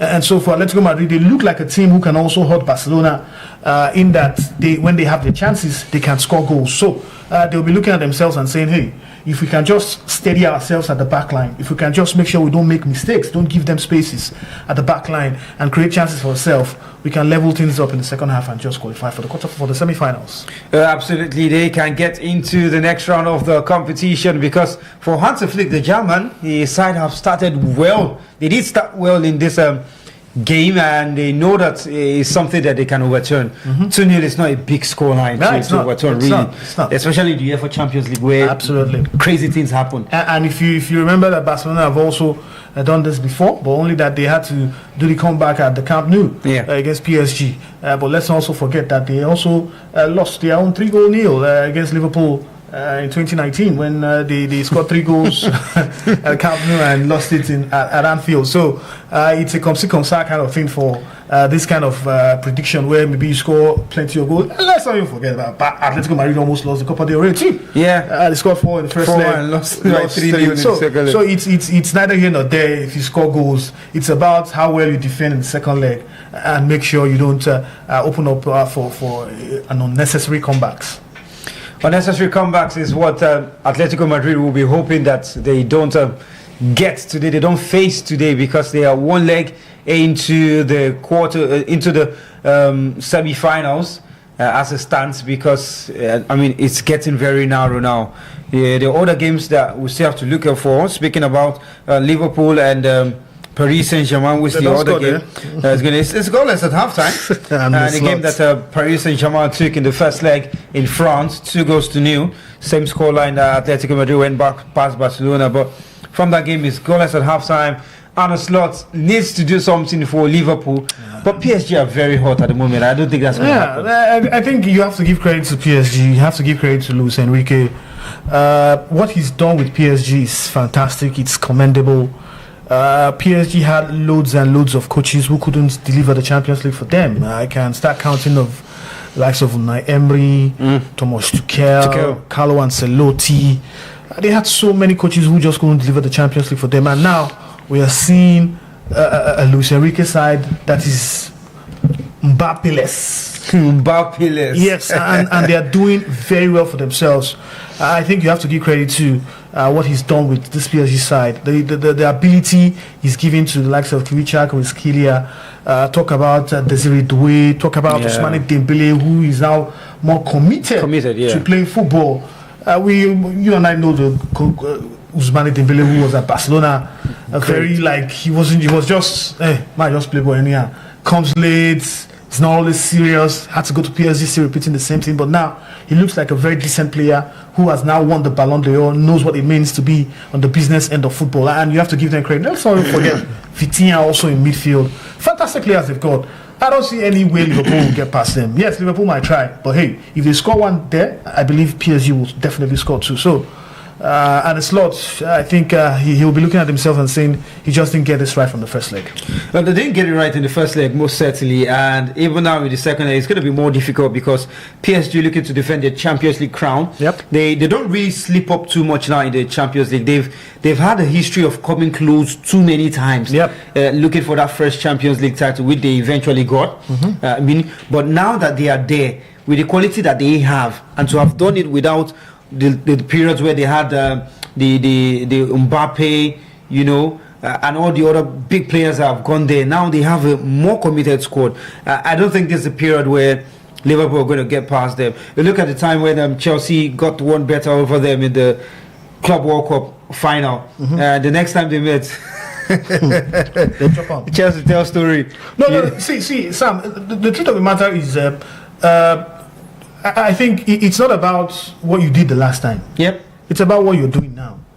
And for me, PSG had the upper hand because Chelsea were not, tactically speaking, they were not just there. True. They were not the team we saw with Maresca. Like it or not, I understand Liam Rossini, yes, young manager, blah blah blah, whatever they want to call him, how they want to put it. But the fact still remains that there's a big difference between what Enzo Maresca was doing and what we are seeing with Liam Rossini at Chelsea. Absolutely. And so I wasn't surprised with that annihilation from PSG on Chelsea. It was bad. No. Woman, he was very bad. You might say the first leg there were a couple of mistakes, schoolboy errors from some of the players, goalkeeper, defender. But that second leg, no. You see, that second leg, then Zidane schooled them, say, that's what I do for Club World Cup. Nah. Well, Chelsea fans will say, well, we shall not collect the trophy. We're going to keep this one now. But whichever way, it's halftime. The Metropolitano Atletico 1, Barcelona 2. Atletico lead on the aggregate 3-2. Remember that you can join in on the broadcast with the number on your screen, +234 81 3619 7658. The numbers again, +234 81 36197658. You can also drop your comments on our YouTube broadcast. We will check and read your comments. Let us know what you think about the first half so far. And remember to also subscribe and like this broadcast. We'll go for a very short break, and when we return, we'll come back with an analysis and then the second half of the game. Don't go nowhere. We'll be right back. Antes de Juanjo empezar a preguntarles a Antoine las preguntas que le van a hacer, quería desde el lado del entrenador que soy y desde el hincha también del Atlético de Madrid, que hoy sí estaría en mi lugar y tendría la oportunidad de estar en una conferencia de prensa con Antoine, agradecerte todo tu trabajo, agradecerte toda tu humildad. Sos una persona admirable para los chicos de hoy en una sociedad donde necesita gente como vos. Gracias por todo lo que nos diste, todo lo que nos das y todo lo que te voy a obligar a que nos sigas dando. Gracias por tu compromiso, gracias por cómo te comportaste siempre como profesional, como persona, sabiendo diferenciar esa relación tan linda que tenemos como familia y no pasar esa línea de llevar, que es la del entrenador y el amigo jugador o no amigo jugador. Te considero un jugador y después un amigo.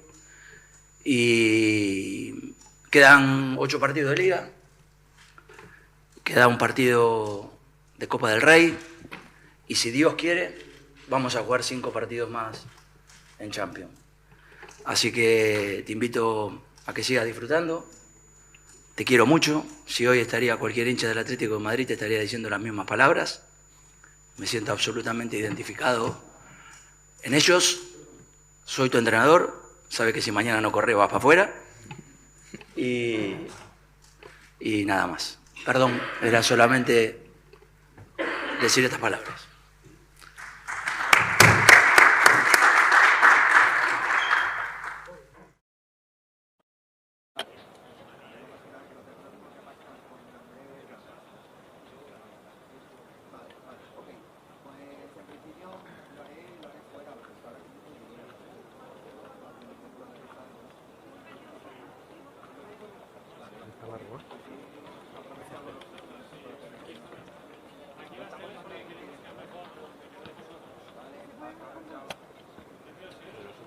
Avisa si están en...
And Atleti have scored. Atleti take the lead. That's And what a golazo from Julian Alvarez. filthy stuff. What an effort Come on. from the Argentinian World Cup winner. Sweetly struck him into the back of the net, and there was nothing Joan Garcia could have done there Audition passed. to prevent that goal. Clean. Yet, Ruggeri. Goal! What a goal! That's why it was brought in. Diego Simeone brought him on. That's why it was brought in. That was why he's brought on Soloth. And Soloth has just made it count. And he locked Atleti have scored. Atleti take the lead. That's And what a golazo from Julian Alvarez. filthy stuff. Oh, What an effort come on. from the Argentinian World Cup winner. Sweetly into the back of the net, and there was nothing Joan Garcia could have done there Audition passed. to prevent that goal. Oh, clean. Yet, Ruggeri. Goal! What a goal! That's why it was why brought in. Diego Simeone brought him on. That's why it was brought in. That was why he's brought on Solos. And Solos has just made it count. Antes de Juanjo empezar a preguntarles a Antoine las preguntas que le van a hacer, quería desde el lado del entrenador que soy y desde el hincha también del Atlético de Madrid, que hoy sí estaría en mi lugar y tendría la oportunidad de estar en una conferencia de prensa con Antoine, agradecerte todo tu trabajo, agradecerte toda tu humildad. Sos una persona admirable para los chicos de hoy en una sociedad donde necesita gente como vos. Gracias por todo lo que nos diste, todo lo que nos das y todo lo que te voy a obligar a que nos sigas dando. Gracias por tu compromiso, gracias por cómo te comportaste siempre como profesional, como persona, sabiendo diferenciar esa relación tan linda que tenemos como familia y no pasar esa línea difícil de llevar, que es la del entrenador y el amigo jugador o no amigo jugador. Te considero un jugador y después un amigo. Y quedan 8 partidos de Liga, queda un partido de Copa del Rey y si Dios quiere vamos a jugar 5 partidos más en Champions. Así que te invito a que sigas disfrutando. Te quiero mucho. Si hoy estaría cualquier hincha del Atlético de Madrid te estaría diciendo las mismas palabras. Me siento absolutamente identificado en ellos. Soy tu entrenador. Sabe que si mañana no corre vas para afuera. Y nada más. Perdón, era solamente decir estas palabras.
To our VIVX Sports Studios, reaching you live here in Lagos, the current official capital of the Metropolitano in Madrid, where the game between Atletico Madrid and Barcelona is coming to you from. It ended 2-1 in favor of Barcelona, with Atletico Madrid leading on aggregate 3-2. And we are back out for the second half. Just quickly before we get into the second half, before it kicks off, Timmy, let's talk about the Super Falcons and this friendly that was cancelled and how the Super Falcons are struggling to get opponents to play friendly. People are complaining. This is arguably the most successful Nigerian sports team that we have in a long time, and we're struggling to get games for them. They don't get to play games during international windows. See, Sam, it's not something you have to rack your brain about. It's just a lack of preparation from the sides of the NFF. I think they are not taking the Super Falcons seriously. They are not taking the ladies, their football seriously, because I don't expect that you want to play friendly matches. You start planning the friendly matches 2 days before. You start calling the country. Are you available to come and play friendly matches with us so day, maybe next week or 2 weeks time? It doesn't make any sense to me, because I feel that it's when you lack proper planning, this is what you get. This is the result you get, because in the end, you know that these girls will definitely need friendly matches to keep fit, to get ready, to get that cohesiveness, to get that cohesion together before the Nations Cup in July. These things are not rocket science, Sam. These things are very simple. You can plan how to, okay, the Cameroon one that they organized, it was through backdoor too. Yeah. It was back, it wasn't as if they planned for it 2 months or a month before. It's really disgusting to always see this from the NFF. And for me, I just feel that they are not taking the issues rightly. Super Falcons, on the 17 boys, on the 17 girls, on the 20 boys, on the 20 girls. It's the same story we are getting from the NFF. And my worry is that these people keep repeating the same mistake. It's just like a rinse and repeat. Just the only thing I feel that they are up and running with is the Super Eagles. Anything apart from the Super Eagles, they have this nonchalant attitude towards the teams. And for me, for the girls, I am really upset about how they are going about their preparation for the Nations Cup. And let's not forget, this same NFF, if these girls now come out to go on the shit out, they scatter everywhere. Now you understand, you go first drag them, now they talk to you shouldn't be saying things like that, blah blah blah blah blah. And you're the one causing these problems for them, because what would you take for you to say, okay, next month there's a FIFA window, let's plan for this month, May, these friendlies will be available? Because it doesn't make sense that you call friendly matches for April 15 and you are telling the girls maybe April 10. How do you want the clubs to release them?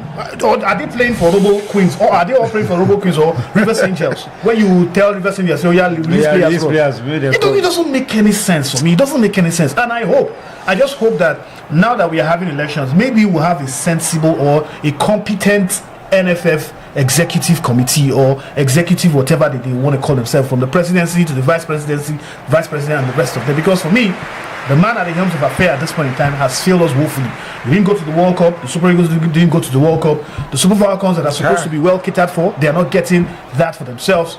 You ask for money that has come into the NFF in so many tranches, in so many forms.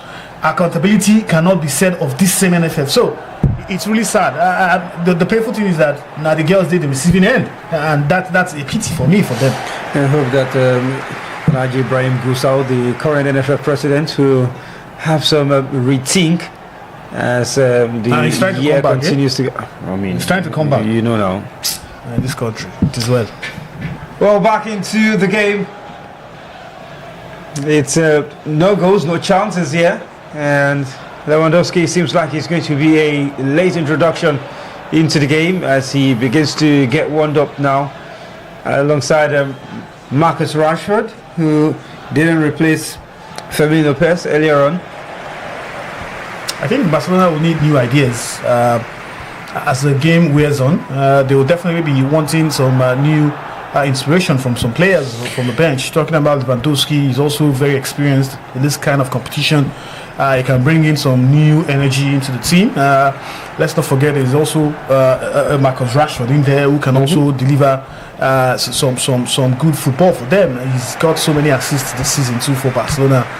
He looks like the Rashford we used to know in the heydays at Manchester United. So they've got some quality players. The only player I think they are missing right now is Rafinha, who will not be able to play this game because of his injury. But apart from that, you look at the likes of Lewandowski, you look at Marcus Rashford. These are game changers themselves. On a good day, they can switch the game up and change the game for you. So Hansi Flick will be definitely looking at those two players to bring them on at the later stages of this match.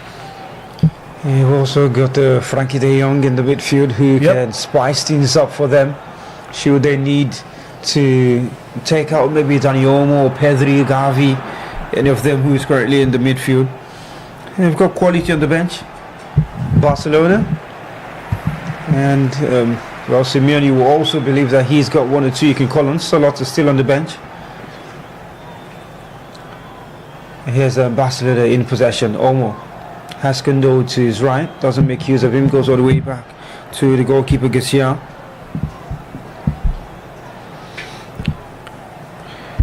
Martin, Pedri,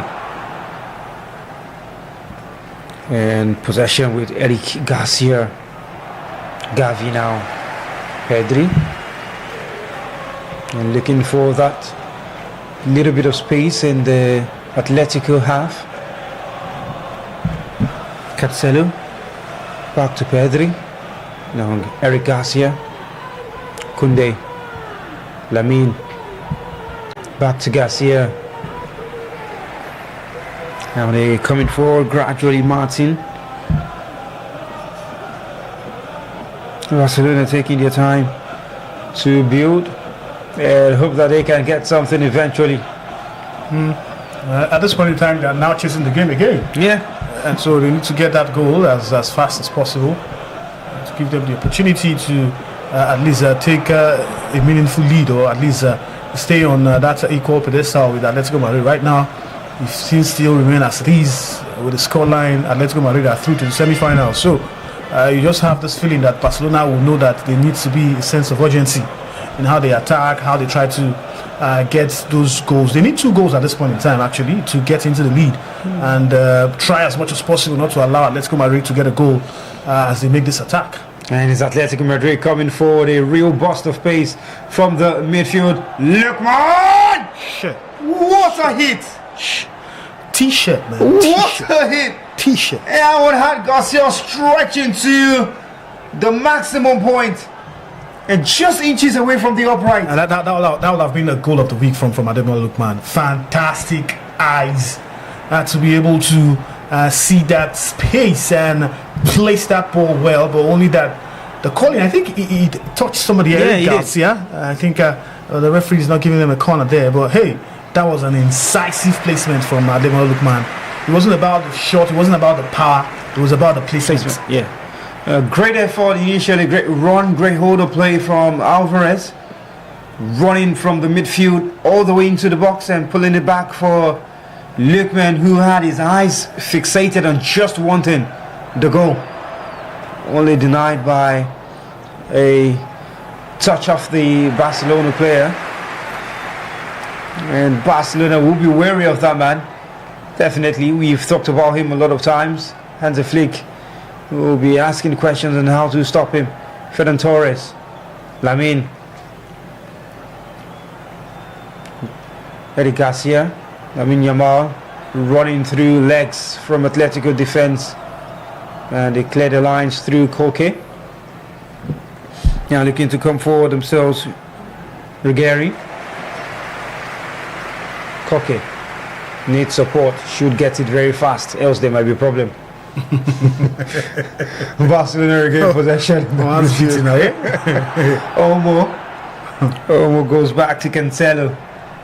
Barcelona are still very much in this one. 1 goal sends this game to extra time.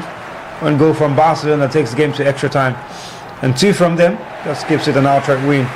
Lamine Yamal plays it through the back of the defense for Koundé. Good cross. And Musso got a hand to it. Cancelo still in possession, looking for a cross just from the byline. Cross is good. Koundé back into the danger area. Ferran Torres. And the goalkeeper's crumbling. And somehow Atletico gets it out. Well, only come right back at them. Pedri. Here's Cancelo on the left hand side. I guess Molina. Olmo. And it's a big charge for Gavi. And maybe Ferran Torres! Yep. Barcelona have leveled it on aggregate. And he extended the lead on the night. 3 goals to 1. They've asked the question. They've knocked on the door. It's been opened up to them. 3-1 Barca lead. And if you have to say, it's still that same defensive errors happening all over again. Because I don't know for the life of me how that ball still went out and Barcelona had the ball, even when the goalkeeper should have gotten that ball in his hands in the first place. But you've got to say that this Atletico Madrid side are shambolic in defense. They are not just good enough. I think today has not just been their day defensively. They've just been everywhere, not really tightening things up in that defensive mode that they are. Oh, this is going to be offside. It's going to be chopped off. This is going to be offside. For offside. And here is where the lock parts will now play a good one for Atletico Madrid, because for me, when they were having that scramble in that 18-yard box with Musso, you'd have expected them to deal with that decisively. But hey, when you don't deal with such situations, you create opening. There is a lacuna you create, and it gives you this kind of unnecessary goals you're conceding. Let's hope that the VAR will come to help them here, because at this point, it's just a shambolic defense from Atletico Madrid. Well, certainly going to be checked, and Simeone already called on the fourth official on the sidelines to have that one checked. And it should be chalked off, and that brace for Ferran Torres will not stand. He'll have to go again, most likely, as the referee Clement is in communication with the VAR officials, and the goal check is currently going on, and the offside is confirmed. No goal. Goes back to 2-1. Yeah, but it's a reprieve, temporary reprieve. But Atletico Madrid need to fix their defense, honestly. I don't know if Diego Simeone will have to bring in somebody to just keep them calm at that back line, because they're looking like they are in 5 and 6s, just in confusion in terms of who to mark, when to go for the balls. They're lucky here, very lucky here, because that was almost getting onside in any way, but they're lucky that the VAR came in to help them. So where's the VAR? I know, right? Video says a referee to the rescue. His scoreline goes back to 2-1 in favour of Barcelona, which means Atletico still lead in aggregate 3-2, and Barca have to go again and find themselves that goal that brings them level on aggregate and extend the lead on the night. Hands a flick, and just looking for something to peak and send to the players to help improve what they currently have on the pitch.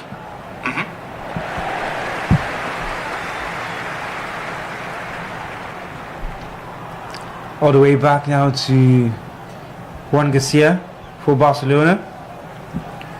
Yamal. Ooh, great skill, great turn in one of the tightest spaces. Almost passes cut out by Atletico. Now they've got Lenglet running through. Defenders doing the job. Cancelo now. Yes, Olmo able to find Pedri. Yamal drops deep to receive possession. Stays in possession. Has 2 to beat. Runs past 2 of them. Goes past another one. And is brought down. Should get the free kick. Yes, he does get the free kick.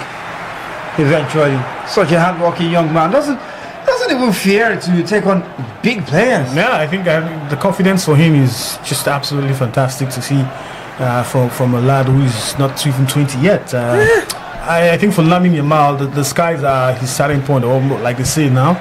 I think the confidence he exudes when he's on the pitch of play tells you of how great he is as a player. Barring injuries and barring any off form, whatever he gets to have in future, I think he's going to be a player who would always see fantastic play from year in, year out for the rest of his playing careers at Barcelona. Just Koundé.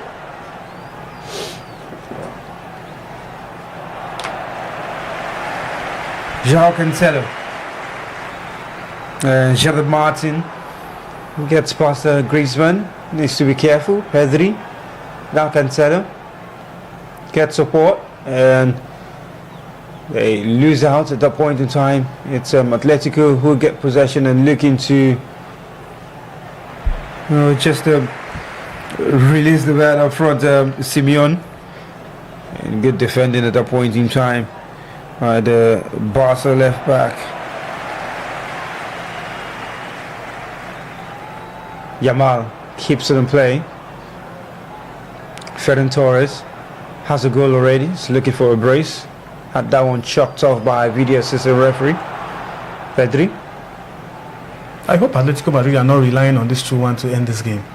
I mean, you can see them sitting back a lot in the game and looking to maybe catch Barcelona on the counter or the break or something. They need to try and get goals in this match, and that should be upmost in their minds. And trying to sit back and trying to see this game out at 2-1 might just be something that won't pay off for them. Yeah, I think Yes, they are trying to play safe here, but hey, you're playing at home. You need to at least show some energy in terms of your attacking play, trying to get goals. Because if you try to hurt Barcelona, they would also want to be careful too the way they attack you. Because if you just leave them to control this game here, you give them. I think they give them too much leverage to detect the whole of the game, the pace, the flow, and everything. And that's my worry for Diego Simeone. Anytime he plays the big boys in the Champions League, he's always having this siege mentality that has not helped Atletico Madrid so far on the continent. He might just be able to get this Atletico Madrid side into the last 4. It's a corner to Barcelona now, and they'll be hoping to make use of the height of Lenglet in defending, while Gerard Martin finds his way forward for Barcelona. Dani Olmo, who's got this German lecturer's kind of straight face. He played in German league for so many years. Yeah, it's just one of them. Yamal's cross. Lenglet puts it out, but still fighting in that area. Yamal comes out. Somehow wanted to dribble his way on that touchline. Out of play for a goal kick. He's certainly got the quality to do that too. Yeah, he's got it. You have to give it to him, and that's why we talked about his explosiveness, his skills, and his talent when he has the ball. The way he shows it on the pitch of play, definitely. Great control. You've got to say he's a player that I would love to see for many, many years with his skills and all that. Absolutely. Definitely future Ballon d'Or awaits him if he keeps up with this. Well, if he does keep up with it, he's one for the future, and it's one we will love to see. Just pass your ball, I mean, Julian Alvarez doing a little too much in possession for Atletico. And Lookman coming to help in defense and giving away a free kick. Barcelona is taking quickly. The referee has asked for it to be retaken from the point of contact. Still Barcelona in a 2-1 lead after 4 minutes past an hour of football on the clock. Garcia, Gerard Martin, Gavi, Garcia once again in possession for Barcelona.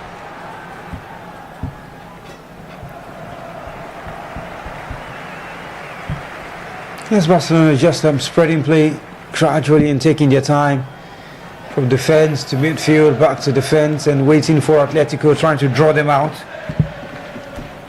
And they'll be hoping to eventually find the space, which it seems like they have found now in Ferran Torres, closed down by 2 advantage plays as he wins a free kick, eventually lost, and the referee pulls play back. Thought the advantage had gone, but referee pulled play back, and Barcelona currently trying to get back into the semi-finals of the UEFA Champions League. They already lead in the La Liga, and it's almost looking like they're going to go home and dry in that one. Yeah. 9 points clear of second place to Real Madrid. And somehow in the La Liga in the last few years, you see at some point in time Barcelona are playing poorly, Madrid opens a gap, and then before you know, Madrid drops, and somehow Barcelona catches up with them. It's been like that for both of them in recent season, even to this season, and somehow Barcelona 9 points clear.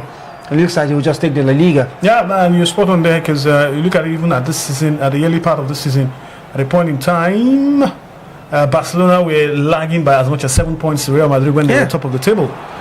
So it's been like that for a while, but Barcelona looks like the more consistent team than Real Madrid, who have had to change managers. And also, before even the change of managerial positions, there were fightings about player personnel, who is not playing, who is being subbed off, and this player power also is not really helping Real Madrid at this point in time. And for me, I feel that Real Madrid have not been consistent enough to be able to say they want to win the La Liga, because even at some point they created a 2 points gap earlier on, I think early last month, where they had the opportunity to take on that lead, but again they fought out against some small teams. Talk about the games they lost to Osasuna, games to games to Getafe that also scoop out their chances of remaining top of the table. So for Barcelona, even when they have their downtimes, it's as if Real Madrid would always play the ball back into their court to get the advantage in La Liga. So for Barcelona right now, with 9 points at the top of the table, definitely they're almost looking home and dry, and they will just be coasting to win another La Liga back-to-back this season. A substitution for Atletico Madrid, and I am wondering why it's this particular substitution we're seeing. Well, Nico Gonzalez has come on, but at the expense of Lookman, who has been like the life of the party for Atletico Madrid, alongside with Griezmann in front. Well, he's the coach. He understands what he wants to do here.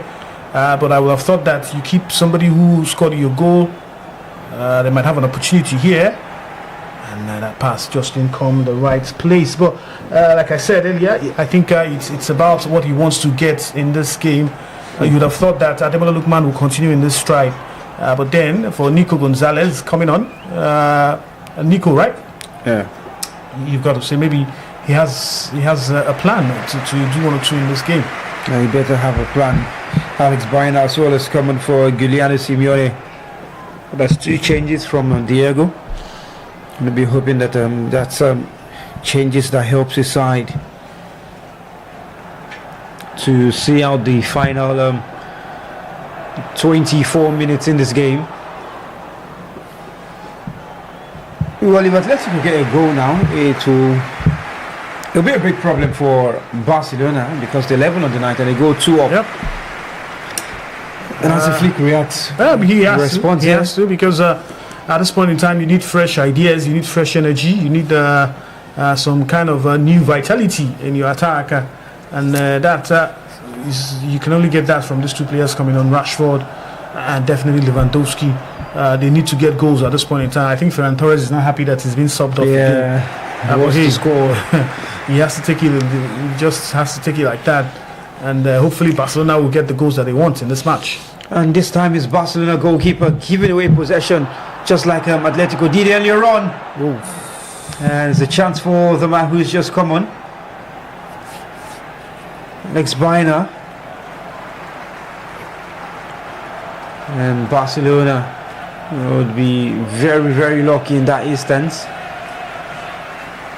But it's Rashford and Lewandowski who have come on for Barcelona at the expense of Fermin Lopez and Ferran Torres, who had his second goal chopped off for offside, rightly so.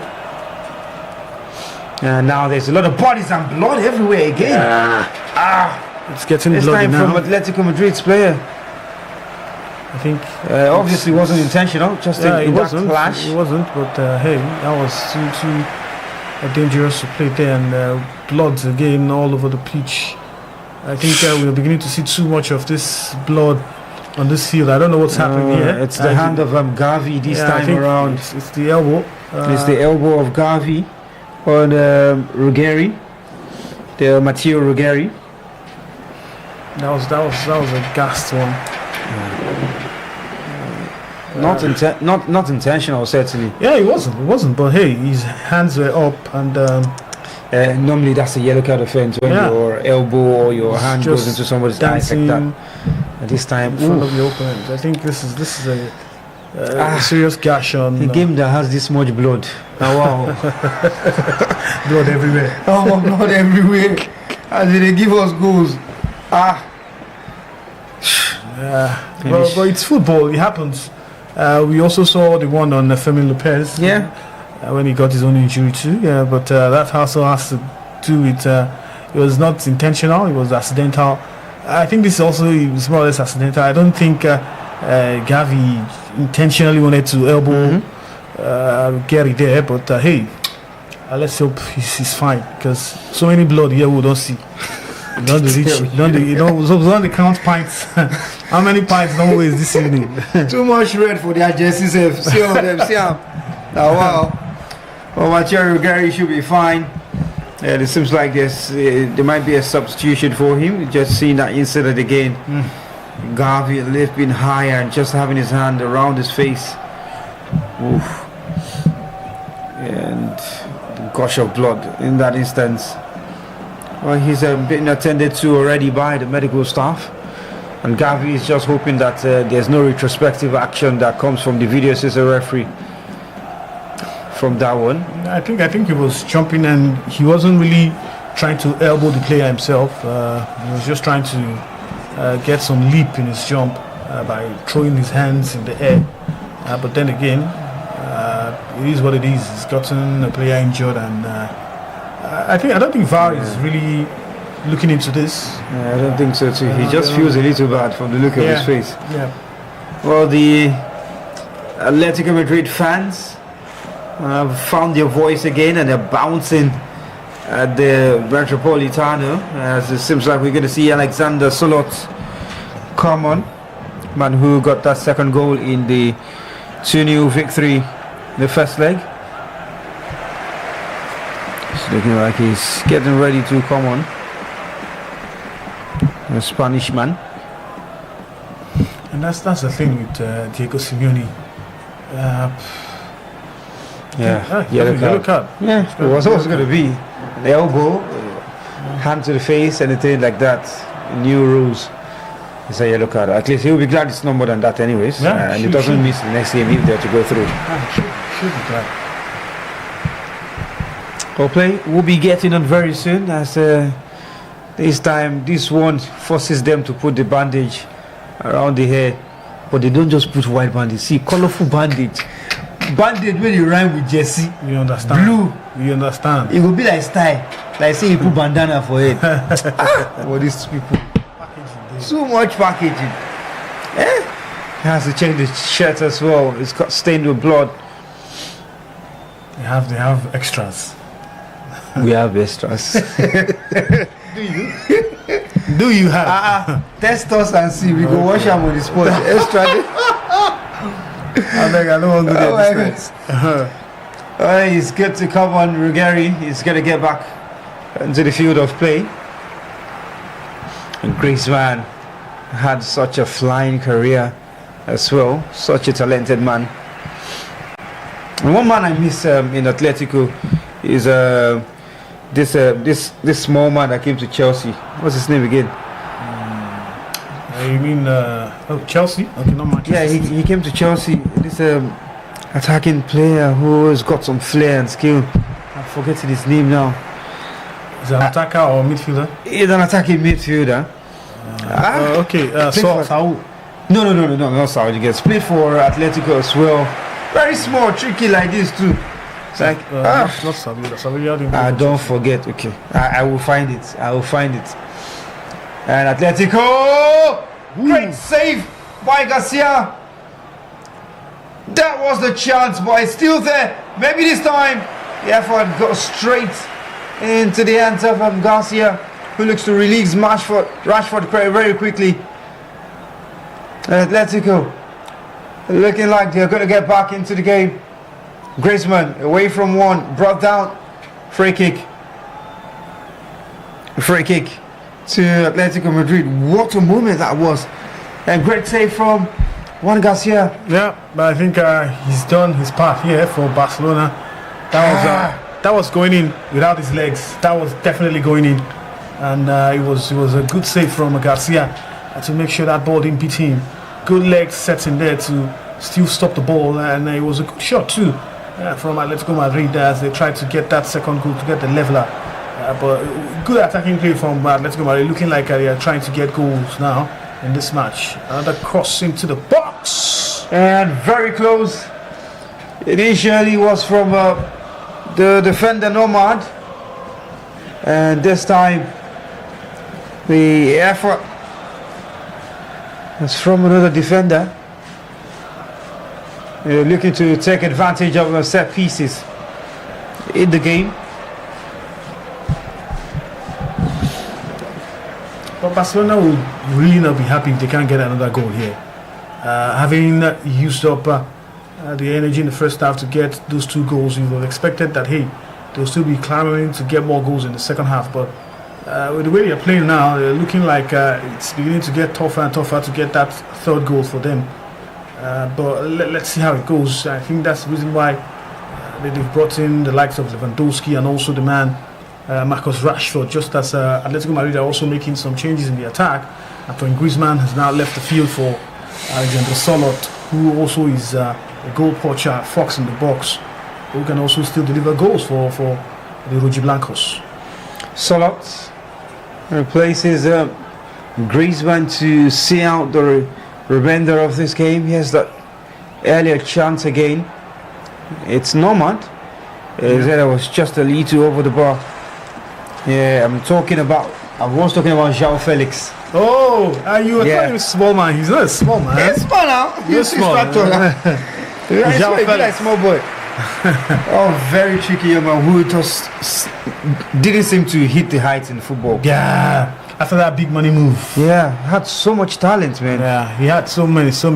But one of the things I always say about players like that is that sometimes the pressure weighs on them, and they don't tend to deliver when they're under pressure.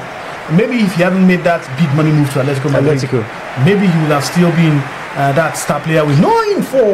Great pass, and this time should be a red card. Referee points for a free kick. It's a yellow card that's out, but that's the last man. Okay. And now the offside flag has gone up. But the referee was already ready to dish out his yellow card. Saving grace.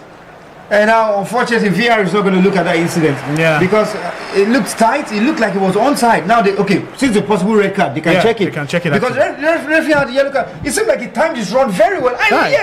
He did. I watched it. He was waiting patiently. And I wonder why the referee had a yellow card initially. Should be a red. No, it was clearly through on goal. I think he wasn't the last man, actually, if you look at it critically. The other players... He wasn't the last man, but it was clear through on goal. Yeah, it was a clear goal scoring opportunity. It was more or less like a dog zoo, but I don't want to say it's particularly a dog zoo. About denying an obvious goal scoring chance. Yeah. But hey, let's see what the referee decides. Well, I know that yellow definitely is worth it for Eric Garcia. Well, potential red card check from video assistant referee now. To be very harsh. It's going to be given. If you ask me, it's going to be very harsh. It's going to be very harsh. I mean, if it's a red card, because that's the new man who came on, who was already through on goal. Barcelona players have their hands on their head. Alexander Solot was already slowing and having his face at goal. So maybe get another goal again like he did in the first leg. And still communications with the referee Clement Turpin with the video assistant referee corner. A red for Barcelona here is going to destroy everything, and the check is going to take him to the monitor, which means that it's not going to be a yellow. Yeah, it's going to be a red. It's obviously going to be a red because the angles they will show the referee. Yeah, it's going to be, I always look and see if they send referee to VAR screen on your matter, just to say they don't send you to slaughter. As in, it's very, very like obvious now. What they will present to him is different from what he saw. You understand? They will just show us the hand on top of the guy. The last man through and go see him. So where don't they push him from? Oh well, truly look at that man coming in close to close him down. That's what I'm saying. He's not the last man. If he didn't touch him, he would have taken his first touch to the right and hit and go, or passed it on to someone. Man, you don't even waste time. He didn't waste time. He don't shot the hand in the back pocket. It's gonna be a red card. Alex Barnes celebrates. And Alexander Solot has come on to cause trouble for Barcelona, as there has been a red card now, confirmed by the video assistant referee, and it's gone the way of Eric Garcia, who has gone straight down the tunnel, taken off his shirt and thrown it on the floor. Well, I think another silly mistake, like we saw from Pau Kubarsi last week. These are things that you need to understand. Maybe if you have allowed him, maybe you could have missed that goal. Just try to maybe just put in more effort. And now you've put your team on the back pedal. Now they can't fight to get that extra goal in here, because with one man down, it's going to be very difficult for Barcelona now, especially. The problem is when an attacker gets a red card, it's easy for the team to blend. But when a defender gets a red card, it becomes a big problem, because you've scattered the orientation from that defense line, and you have to allow a midfielder go back into that midfield or into that defense setup and try to cover up. Or whatever happens now, a midfielder definitely will be short for Barcelona, and that's where the problem is, because creativity starts from the midfield, and once you are shot in there, you'll not be able to create as much as you want to. Well, for a side that is looking for goals, you should have been having a red card. And it's a great free kick. The goalkeeper was already in there, Julian Alvarez. unable to outsmart the goalkeeper at that time.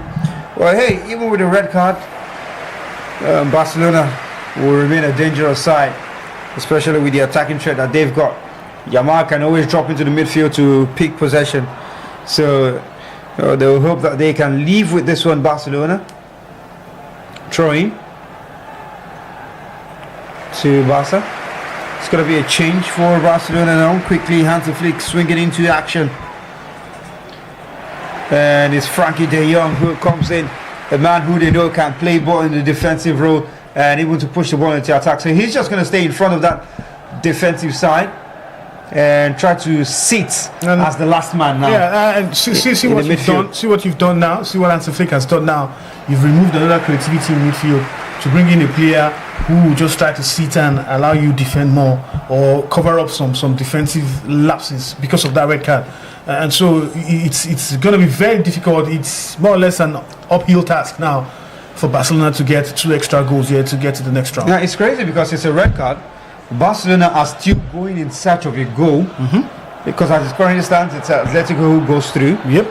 And now they need to take out extra bodies in Gavi and bring in someone like that. That's another run that was timed very perfectly by Alexander Solot, who is running into the box. His pass is cut out and out of play for a corner kick. By Cancelo. Yeah, applause on the bench from the Atletico players, and the fans are buzzing and bouncing. I'm sure if I'm in that arena, that whole stadium is going to be shaking. Yep. Not literally, but wow. It could literally be shaking. Be shaking anyways. Could be shaking. When you're in the stands. Yeah, experienced it a few times when I went to the African Cup of Nations. My goodness, such scenes. To be very honest, Barcelona playing with a man down, and yeah, a goal shot as well of qualifying to the next round. Cross comes in, is headed out. Atletico in possession.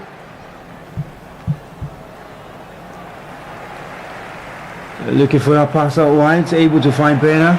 Out of play for a throw-in to Atletico Madrid. And PSG have taken the lead against Liverpool. Oh, here we go. I mean, it was always coming, wasn't it? Dembele with a goal, 73 minutes. As you just said that Dembele now, the first thing that came to my head has been the trending France World Cup song on TikTok. Dembele, Shaki, Olis. That World Cup that my dear country will not be going to. My brother, Yoruba will say Jebure. My brother, we will watch it from here. There's nothing we can do at this point. At this point in time, we got to move. There's a Barcelona defending well and trying to play out from the back. Pedri, here's Cancelo, back to Pedri.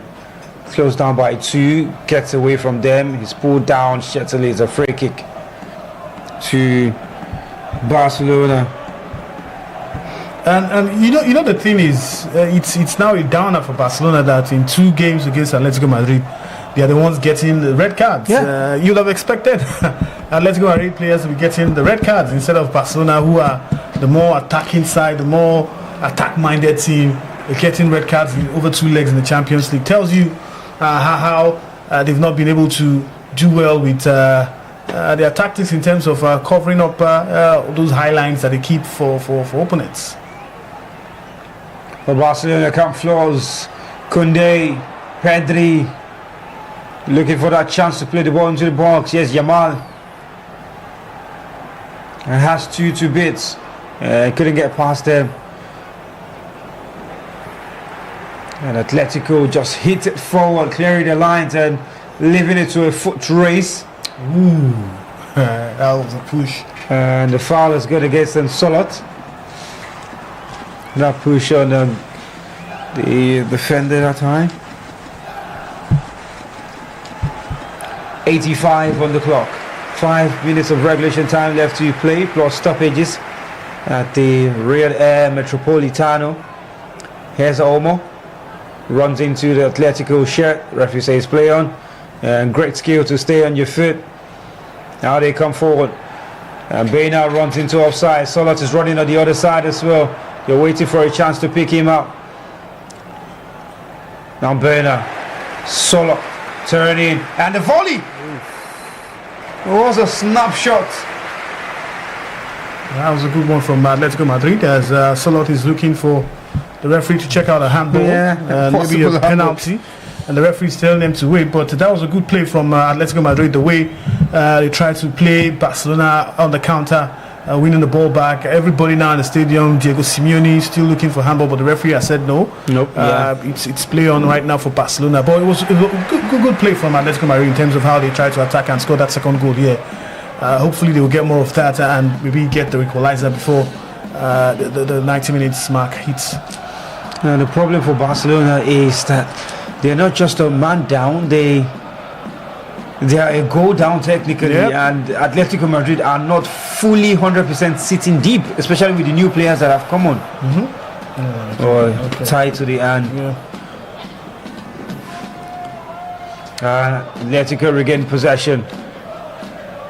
Bumped forward for a chase, and Garcia is out for Barcelona. Does well. Pedri bringing it forward for the side. Cancelo. Marcus Rashford.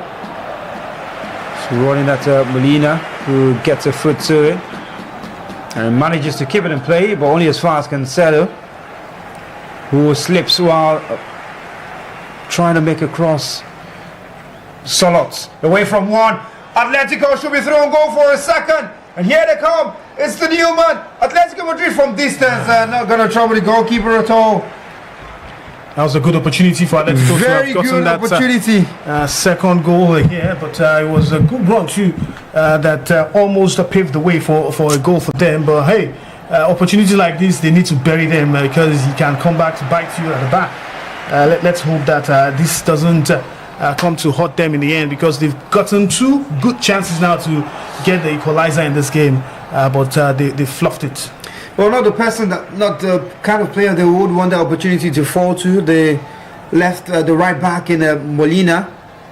They'll be hoping and wishing that next time it falls to a more attacking player, maybe Solot or some kind, or even Nico Gonzalez.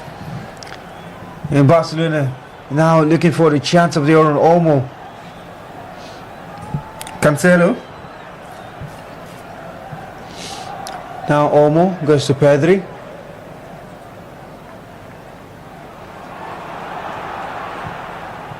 De Jong. I think we're going to have plenty of extra minutes in terms of the additional time. Should be seen around 6 to 7. Yeah, and so the game will still wear on, and give Barcelona an opportunity. I think Hansi Flick is trying to do something here to make sure he shows up his back, because he's beginning to look like Atletico Madrid are exposing them from every angle, because he's not dealt with that man he lost in that center of defense. Talking about Eric Garcia being given a red card. Now we'll see Araujo trying to come on. Araujo to at least solidify their defensive duties too. Koke also is out. Withdrawn for Cardoso. Let's hope that all these changes will bring good returns for Atletico Madrid, who are still looking like a team who will get into the next round.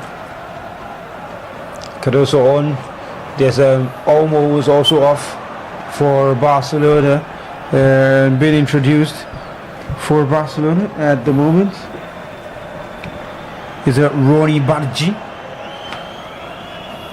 and Ronald Araujo, who's come on. And those kind of crosses usually do go it on their own. And you can see why they brought in Araujo. They want to be playing those long balls into the box now, and he's going to run to get a position there. Might just be the end of the road for Barcelona. It looks like it, but I never can tell. It can still stretch this into extra time if they get that third goal. But I think they used up so much of their energy in the first half, like I said. They scored 2 goals there. It was credit to them that they got 2 goals. But let's not forget that the football game is about 90 minutes. And how you hold on for that 90 minutes determines how well you're going to go in it. So I think for Barcelona, they understand that they need to get extra goals. We'll be having 8 minutes of additional time, and you expect that with this 8 minutes, Barcelona will try to get that third goal, and also Atletico Madrid will be fighting to get that equalizer. 8 minutes to play. How exactly is this one going to pan out? That's a lot of time. Really, that's a lot of time in football. And there's been some communication with video assistant referee. I think these are games where the video assistant referee will know that they've worked today. Yep. They probably walked over and they're checking this incident. Ooh, outside again. Waiting. It's going to be another red card to Barcelona goolkeeper. Okay, I think okay, they've given it as on the line. Yeah. And on the line is in the box, so fine. Phew. It will have been disastrous. Back and also foul. My goodness. I think they played. We have to give it to them. They played very well in the first half. Yeah, they did. They really showed energy in that first half, and the second half too. They've tried their best to get that goal, barring that goal from Ferran Torres that was chalked up for offside. You've got to say that Barcelona really have not created much in this second half. Yeah. They've not really done as much as they did in that first 20 minutes. Half, yeah? I think Atletico have still the better chances in this second half. Yeah, they've gotten the better chances of the two teams. Yes, Lewandowski trying to do something for the side. So many misplaced passes now from Barcelona, and it's a big headache for them. Oh, now it's a big chance for Solot. And body's in the way. Goalkeeper doesn't get it. And they can clear the lines eventually. That was a scramble now there. They come forward through Lamine Yamal. Away from his marker. Without any ease, any kind of problem. So much ease, I beg your pardon. Araujo just sitting up front. Not because of his attacking qualities, but just because of his presence in the air.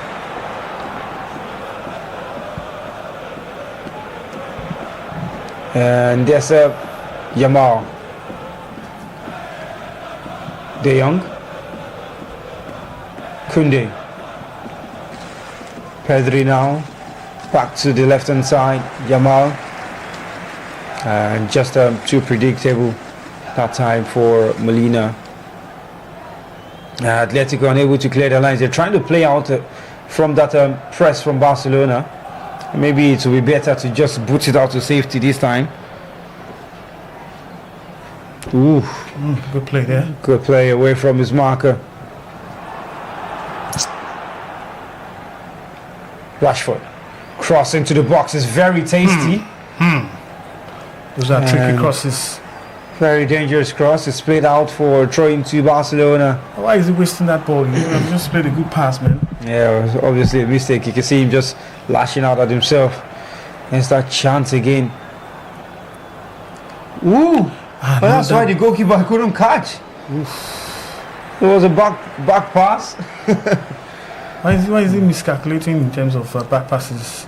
I mean, he was coming for the ball already. He thought the defender was going to shield it until he touched the ball, like played it towards him, like, I mean, what a time. Well, it will have been an indirect free kick, though. Yeah. But even that is going to be very, very, very, very dangerous.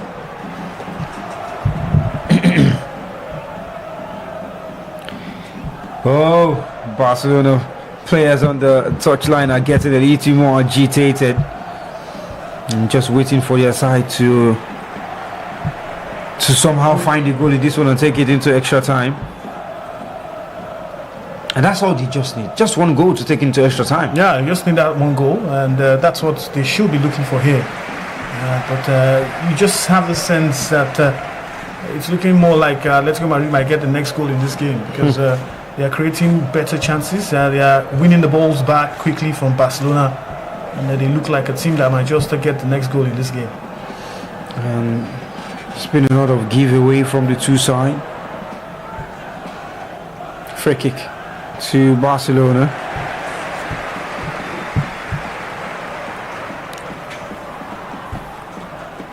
And getting on with it very quickly. Yes, Pedri. Yamal. And coming forward on that right hand side, looking to send that in Swinger. Not that time. De Jong. Maybe he will deliver. Does good for it, and Musso is out. And got us on the heads of Barcelona players. It's been a very tricky one for Musso in this game, especially from the two goals he's conceded. Not really his fault.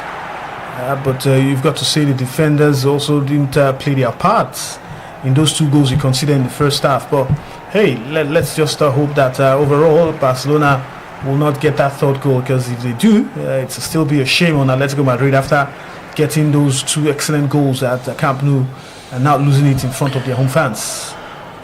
Maybe now Rashford to keep it in play. Ooh. And Atletico clear their lines desperately as we play into 60 minutes of 8 additional time. De Jong. Yamal, his cross is blocked.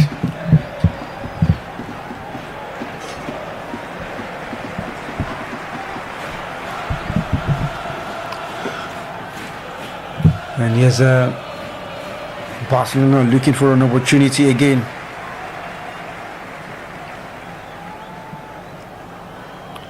On the right hand side, cross comes in. The cross is good. Ooh. Araujo's header. It was close. Unable to keep it on target. It was close. Really close one from Araujo. I think it was a perfect delivery into the 18-yard box, and you've got to say that header was coming with force. It was coming with so much power, and but he just couldn't bring it to the level of the net, and it's just gone over the bar. Disappointment on the faces of Hans Flick and also his bench. Right about now, you just have this feeling that Atletico Madrid are trying to see this one out. They're not looking for the equalizer again, and the reason why Araujo was brought in is because of this kind of balls, long balls into the 18-yard box, trying to see if he could put his head into it to get a goal. Well, you feel like that was a chance for Barcelona to draw level and aggregate. Had the goal gaping. Good cross for a player like Araujo. Absolutely. In a situation like that, he's usually more clinical. Yeah, you get the feeling that maybe he could have just dropped the ball a little bit, maybe some few inches lower, and we'll be talking about the 3rd goal for Barcelona. But hey, they still got the chance. They're still spreading the ball around and looking like still believing they can get that 3rd goal in this game. Well. Here's Yamal running into the box. Cross is good to the back line. Araujo sent it back into the area. Musso gets a hand to it. Just had to. Pressure. And the pressure is really hard.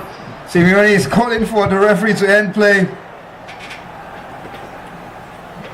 And it's ended. And they have ended it eventually. Barcelona will keep on waiting.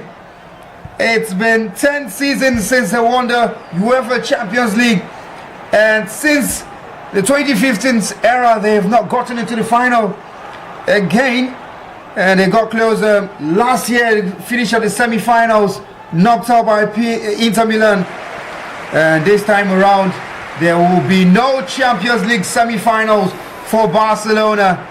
Lookman, that single goal and the one chucked off for Ferran Torres has made sure that Barcelona have exited the Champions League in this stage. We talk about little margins. That's what has affected this game. We saw the 3 goals in the first half. The players really pulling their hearts out in that first half, especially the Barcelona team. From the very first blast of the whistle, we saw them mounting consistent pressure at the Atletico Madrid backline, and for me it was just evident that they needed to get those 2 goals earlier on. And in the first 25 minutes, they got those 2 goals from Lamine Yamal and also Ferran Torres, who got them at that leveler into the 4th minute. But hey, you've got to give credit also to Antoine Griezmann, who created a pathway for the man Llorente to still square that ball for Ademola Lookman, who delivered that lone goal for them. And just that one goal they were able to score at home has really paved the way for them. But let's not forget, they also lost here. Barcelona lost at home. Atletico Madrid lost at home too. But the only good thing is that Atletico Madrid scored more goals over 2 legs, and that's why they are going through to the semi-finals of the UEFA Champions League. This is the second time they'll be knocking out Barcelona in the cup competition this season. So you've got to say that it's been slim margins, just the fine errors, little margins between the two of them. I remember the Copa del Rey also, it was a game of 4-3 over 2 legs. and this one also has been a game of 3-2. So it's just about those small margins and getting your chances to score. But overall, you've got to say Barcelona didn't put in much effort in the second half. Take away the goal chopped off offside from Ferran Torres. I don't think they created any serious danger. Maybe apart from Araujo's header also just in the late on in the game where he couldn't keep his header down. But overall, the second half, Atletico Madrid controlled the game more in terms of their defenses. Also, the attacking play, they also had better chances of scoring goal in the second half than they did in the first half. But it's a good one that Atletico Madrid are getting into another semi-final of the Champions League. Let's see if they can go all the way to the finals for Budapest.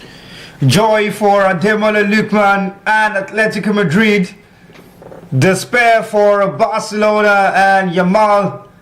And the celebrations at the Metropolitano will go down tonight as they prepare for the Final Four. Lamine Yamal had earlier sent Barcelona on their way to what was going to be a good comeback that was somehow leveled by Ferran Torres until Ademola Lookman said, hold on, I've got to have a say in the game today.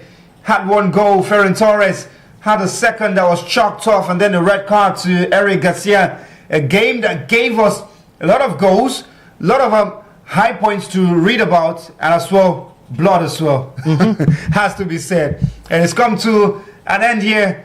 Atletico Madrid 1, Barcelona 2, and Atletico Madrid will go through 3-2 on aggregate. Barcelona right now, we will see Atletico Madrid has the worst nightmare this season, knocking them out of the Copa del Rey and then knocking them out of the UEFA Champions League. It's been that kind of season for them. It's been one for them where they want to forget quickly. For cup competitions, the same boogie team, Atletico Madrid in the Champions League, Atletico Madrid in the Copa del Rey. What they could have done winning the treble, Atletico Madrid has just from there, just made sure they can't go on the treble this season. But hey, they should have their chin up. They've got La Liga in there. Now they need to just concentrate all their efforts in winning La Liga. They had 9 points ahead of Real Madrid. So you just have this feeling that they're going to go all the way and just nip that one in the next 2-3 games before they meet Real Madrid in the El Clasico in May. So Barcelona still has something to fight for in this season. And Atletico Madrid march on to the semi-finals of the UEFA Champions League. Congratulations to the Rojiblancos. Yeah, congratulations to them. 9 points. Barcelona lead the La Liga. 9 points between second place Real Madrid and Villarreal in third.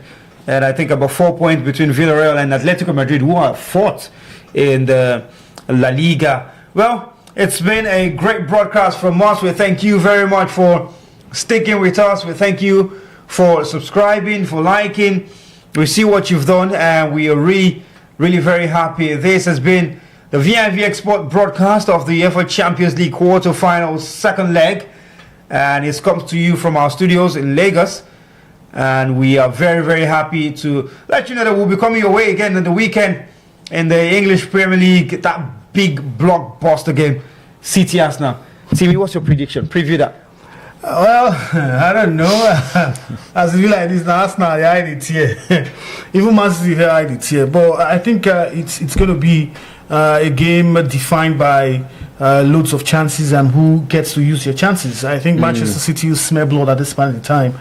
They know that a win for them will just keep them in close quarters with Arsenal, who believing that they have a game in hand that they will want to pick up also 3 points against Crystal Palace, and so for Manchester City it will be a game where they definitely want to win. Already Arsenal look like a team that is G3 at this point in time, and so Man City might just want to play that mind games on them and just get the 3 points. But for my prediction, I think it could just end in a draw. I think it could end in a draw, maybe 2-2 or 1-1 draw. Might just suit Arsenal to go all the way and still win the Premier League title. I sense somebody having some kind of bias. The truth of the matter is, because the reason why I say this is because Arsenal know that they don't have to lose that game. If they lose that game, it's almost over for them. And so they might want to put everything to make sure they at least get something from that game. If I were to really speak on how far they've gone this season, they've been very, very incredible. It's just that this couple of matches that they've been dropping points, it's just Bournemouth. They lost in the FA Cup quarterfinals to Southampton, and then now also now to Bournemouth. But hey, I think against Manchester City they're going to step up. I see a draw there. But in any case, if Man City still win, well, it is what it is. Eh? Banter. Thank you very much for sticking with us. It's been a fantastic time we've had with you here. We need to head out of the studio. So from myself, Sammy Bam, from Timmy, as well alongside Emmanuel, who's been behind the camera and production, we say a very big thank you to everyone who has stuck with us throughout the broadcast tonight. Do have yourself a lovely night rest. See you later in the weekend. Peace.